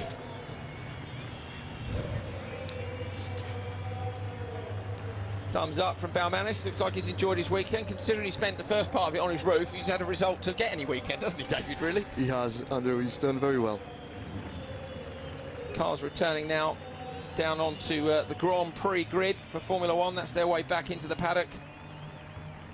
Latvian flags flying high, along with the Turkish flag as well, at the back of the grandstand. Championship standings after round 6. Kevin Eriksson ahead of Kevin Hansen. Eriksson, of course, the champion, and couldn't be beaten here.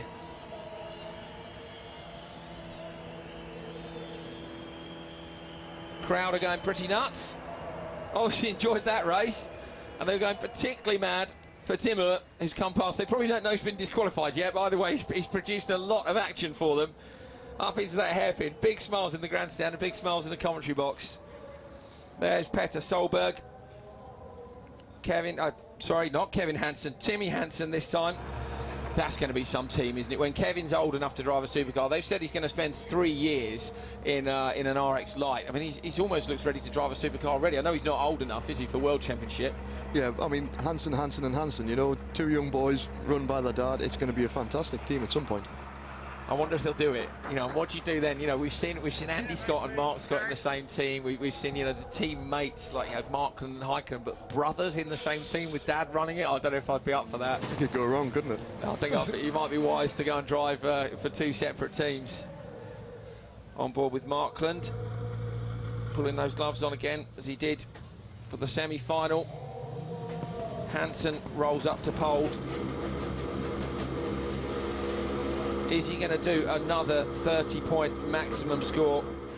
A little clunk putting the car into neutral, I think, there. A lot of concentration in his eyes as he pulled up. He's very big on the mental preparation side of things, isn't he, Timmy? Markland, Solberg and Henning Solberg still to pull onto the grid. Monster Energy girls at the front. We're clearing them out of the way in a minute to make way for a fantastic supercar final. This is how they line up. Timmy Hansen on pole with Toppy Heikkinen alongside him. Row 2 is Andreas Backerud and Anton Markland. On the back row, Petter Solberg and Henning Solberg. So Henning Solberg and Anton Markland have yet to win a race in the World Rallycross Championship.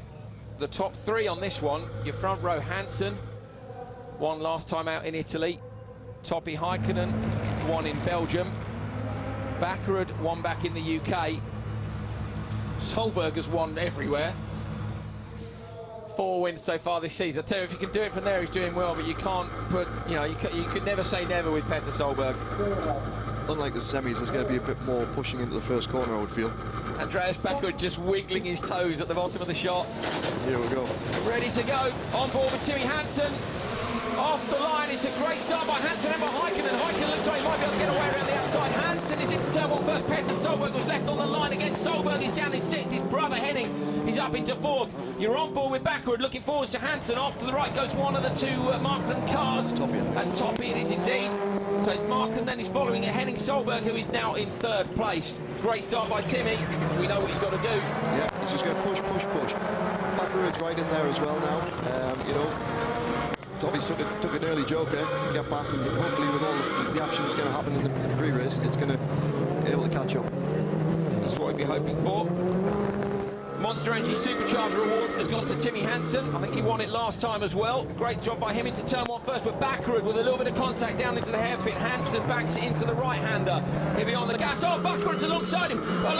Contact between Backerud and Hansen. Backerud on board. That's how close it is in World Rallycross. Backerud's up the inside. He's done him. Backerud's gone past Hansen. Hansen out in the dirt on the gas. Fires the dust up into the air. Great move by Backerud on the final corner of the first lap. Wasn't expecting that one, Andrew. He's pushed hard there and literally... Oh, Timmy's straight to the Joker, so he's got to change tactics. He's got to change tactics now. He has to push. Can he get out in front of Toppy, though? Oh, I don't think he... Oh, just look at Toppy. Wheels smoking. The tyre was pouring with smoke as he tried to get the gas down. Henning Solberg hasn't jokered yet, neither has Petter, so we need to see those guys joke, see how it plays out. But Bakkerud is the man in the box seat at the minute. Made a brilliant pass on Timmy Hansen to take the lead on lap 1. What happened?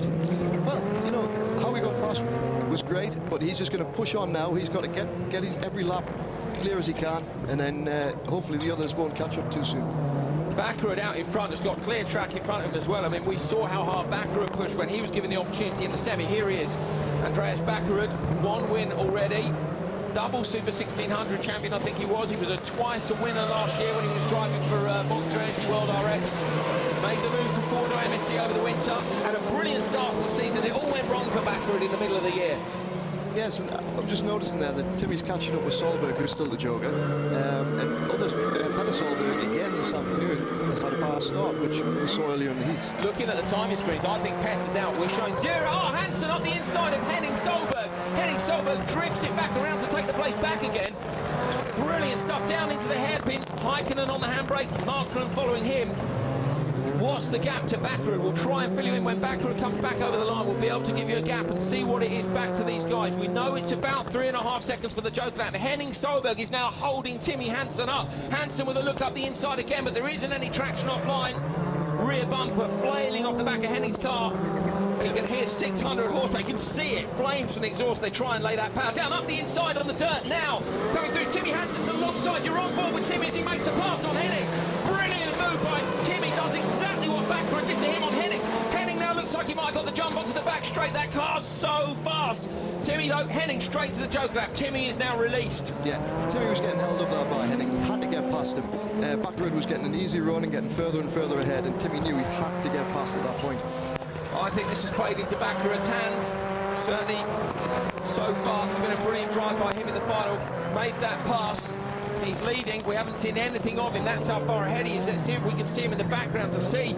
It's a long old gap. There's Bakkerud. So Bakkerud down into the hairpin. Behind him, Timmy Hansen. Is that 3.5 seconds? That looks closer than 3.5 seconds. It's going to be really, really tight when these two rejoin. Lap 4 out of 6. Bakkerud has to joker. Do you send him now before Timmy gains on him? Do you send him now and hope that he comes out in front, or do you wait and hope he extends the gap? Well, we saw it with Hansen in the semi-final. You know, he was getting caught up, so he had to take his joker straight away. We might see that Bakkerud does go in on this lap. Down the straight, Bakkerud into the joker, Bakkerud into the joker. Timmy Hansen on the inside. This is probably going to be it for the win. Bakkerud around the outside of the joker, Timmy on the inside. Hansen opens the gas up, runs the car wide, but Bakkerud's got it done. Henning Solberg pulls off the track in front of us at commentary, but it's all about these two. Bakkerud made the pass. He's jokered early, and that was the right thing to do. 100%. Look at Timmy now. This is where we're going to see two different driving styles. We've got neat and tidy, we've got sideways. We're going to get to see some good action here to the line. We're almost seeing a sideways Timmy Hansen here, dare I say it. The 2 laps to go. These guys are going to go around a lap and a half. Timmy will be trying to pull a move back on Bakkerud. Overtaking without the joker lap in the World Rallycross Championship. These two guys, absolutely fantastic young men. They really are good lads. I walked the track with both of them. It was Andreas Bakkerud's birthday on Friday. What a birthday present. A win in the World Rallycross Championship beers. On the inside there, Timmy Hansen just hooking a wheel over the dirt. Maybe cost him a bit of time. Yeah, he got a little bit too sideways, hooked the wheel over, and did lose a little bit of traction. Heikkinen in 3rd place, Markland is in 4th. Both the Solberg brothers are out, so you won't see Petter Solberg's joker lap graphic change. He didn't make it round to the end. Just half a lap to go now. Bakkerud from Hansen on board now. Oh, Hansen has a look up the inside into the side of Bakkerud. He hits Bakkerud. He'd love to have another look now. Bakkerud goes defensive. Hansen comes around the outside. He's going to try and get the power down on the exit onto the dirt. You can hear the wheels spinning round the right-hander. Just a little bit of a gap for Bakkerud. There's only a few more corners to go. Is there any way to pass, David? It's going to be tough. Timmy's throwing everything at it he can there, but he's just lost a little bit running wide on the loose stuff. Hansen sideways in the dirt. Bakkerud has just 2 corners to go. I think he's going to make it a double win this season. Bakkerud up and over the crest to the right, then to the left. Here he comes, Andreas Bakkerud takes his 2nd win of the season. Birthday boy on Friday, winner on Sunday. Bakkerud wins round 11 of the FIA World Rallycross Championship. Hansen is 2nd, Heikkinen is 3rd. Markland comes through in 4th. Brilliant, brilliant, brilliant drive by Baccarat. That overtaking manoeuvre was fantastic. There he is on board with Baccarat now for the celebrations. Fantastic. Action from start to finish, Andrew. Well, what a drive there, what a move. Like on lap 1, look how pleased he is. Look how pleased Andreas Baccarat is. They had their phones confiscated this weekend, both the guys at OMSE, to make them focus on the driving, they were told. Oh, donuts, careful, don't collect Timmy. So donuts from Andreas Baccarat. Neil Cole, I think, is up on the spotters tower. Time for Andreas to get his second win of the year, but what a way to do it. Yeah, we knew when we started the season that, you know, this sport is always up and downs. And we've been down, and it feels great to be back up again. We worked hard for this. And the boys are doing donuts over there for the Turkish fans. Talk us through how good it's been to be here in Turkey. It's been amazing. I mean, the circuit has been great. I think they put up the level really high for every country coming into this World Championship. They show that it can be done, even though it hasn't been here before. Great circuit, technical, enough gravel, well prepared. It's been great experience, and to end it like this feels good. Well done, congratulations, thank you. Thank you. Jussi Pienamäki with a big grin on his face. And this is why Andreas Baccarat takes the win from Timmy Hansen. Topi Heikkinen in third, Marklund is fourth, Petter Solberg and his brother Henning are both DNFs. Let's have a look back at some of the action from a fantastic final for round 11. Bad start there by Marklund, didn't see that. Yeah, he just seemed to drop it on the line and didn't quite get moving, but he sharp caught back up. Problem for Petter as well. We don't know what that was. Didn't manage to complete a lap. That was the move by Baccarat, the decisive move. And then I think if Timmy hadn't been held up by Henning, maybe he could have got it done. Yeah, it was a great one for Baccarat. He got out, he got released, and he went for it. Like you say there, Timmy was trying everything to get past Solberg. He finally did. Repeated the move that Baccarat did on him. That could have been that half a second just at the end there. It was a tiny, tiny margin. A brilliant, brilliant race between those two. Topi over the line in third. There's Baccarat, was on his roof, running down to greet the team.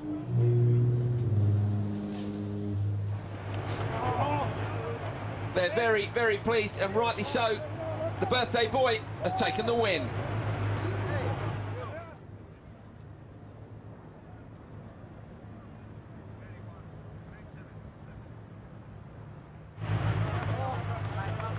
Andreas Baccarat congratulated by his teammate Rainer Snittisch. We've got such a brilliant paddock full of young drivers. You know, the future for these guys is just incredible, isn't it? Yeah, and great friends these two. You know, they work well as a team. They get on together on and off track, and this is great for Ford again today. You know, fighting for the team's championship. It certainly is. Well, in fact, of course, we've got a 1-2-3 in the final for we've got a Ford, a Peugeot, and a VW. So the three teams are all fighting out. Timur Timizyanov had an engine change earlier today, which means a 15-point penalty for them. Let's go. Oh, there we go. Baccarat and Hansen. Isn't that fantastic? Hansen knows he could have won this. He could have won this. I'll be interested to speak to him afterwards. We'll have a press conference and find out what's wrong. Yes, Baccarat. He's very, very pleased. Well, did Timmy make a mistake? Was it Baccarat who managed to make a pass? We'll have a look at some of the onboards from the final. So this is onboard with Marklund, who bogged at the start. Henning Solberg around the outside. No sign of Petter, which goes to show you he had a problem. We're hearing possibly an engine problem for Petter. Henning down the back straight, looking out in front. So that was Topi, who went straight to the Joker lap. Henning followed Baccarat and Timmy through. Oh! Marklund in the back of Henning as well. Great. This is what the drivers see when they're stuck into the middle of a World Rallycross final.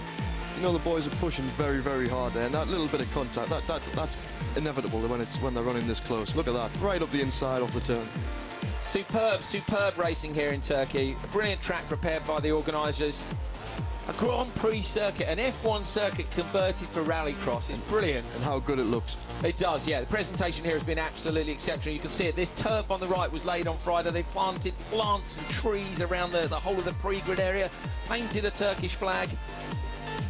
Wonderful prep for the circuit.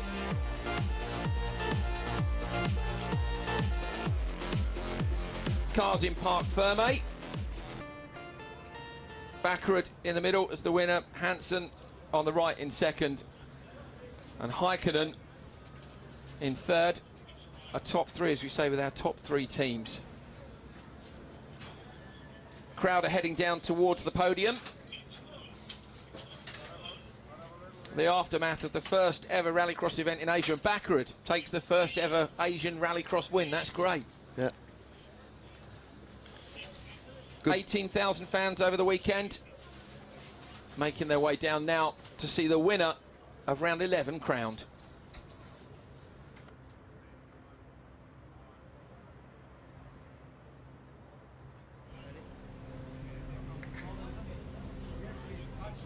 Right, good. Right, Neil Cole, I think, is with one of our top three. Andreas, what a brilliant way. I think we could say you did that like a boss. That was like a boss, you know.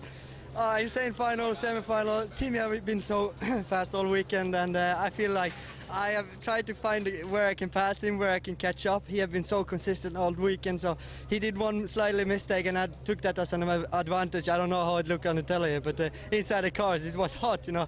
It was spinning all around, so yeah, I mean, I had Jussi on the radio pushing me all the way through, and for me, you know, have been some bad races now, and this was for the team, for my sponsors, that is always there for me, and this win, you know, this is the best word to describe it, like a boss. Well done, Andreas. Enjoy the podium. Thank you very much. I know the people at Oslo Motor Show at home are there, so yeah, thank you very much. Great win by Andreas Bakkerud.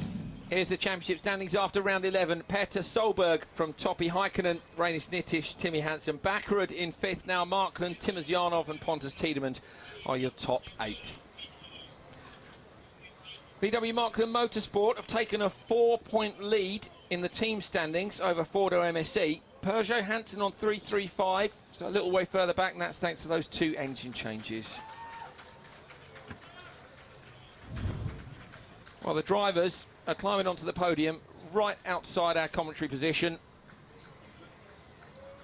can see Timmy Hansen on the left, Topi on the right, but here's the man of the moment, Andreas Bakkerud, up onto the top step of the podium. It's his birthday party tonight. I think he's going to party like, I don't know what year, but he's going to party. Yeah, this is a great present for him, isn't it? You know, to be here, first one in Asia, on his birthday, and winner. Great. Perfect weekend. Perfect. Good result for VW, with their 2 drivers in 3rd and 4th. Bakkerud's first win since the UK earlier this year, when of course he led the World Championship. He was 2nd in Portugal, Finland and Sweden, but he hasn't podiumed since then. The trophy presented to him by Turkey's Deputy Prime Minister. It's fantastic to have that level of interest at the FIA World Rallycross Championship.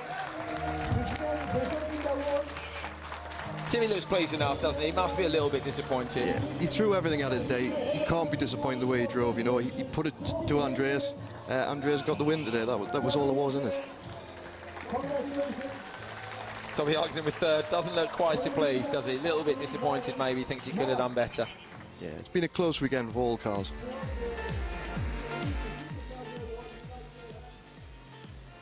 Right, Andreas Bakkerud, a worthy winner. Big smiles all round. My thanks to David Binks for being alongside me.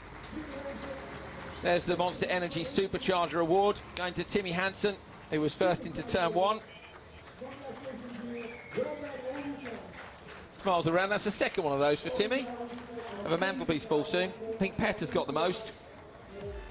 Been a fantastic weekend of action in Turkey. The first time ever that Rallycross came to Asia. Didn't disappoint. A circuit made from the final corners of a Formula 1 track. A perfect gravel surface that never broke up all weekend long. We've seen sideways action from the maestro himself, Petter Solberg, sometimes 2 sideways. Couldn't get the job done, had a problem here. Nitish, Bakkerud, all the championship regulars up at the sharp end. The 2 VWs off the front row. They had a battle in their semi-final. Henning Solberg contact with Sandström. Heikkinen 2 sideways, but still managed to get past later on in the race. Derek Tohill out in the gravel trap. He missed the wall, others didn't. Heikkinen going past Markland, took the win despite them rubbing paint all the way to the finish line.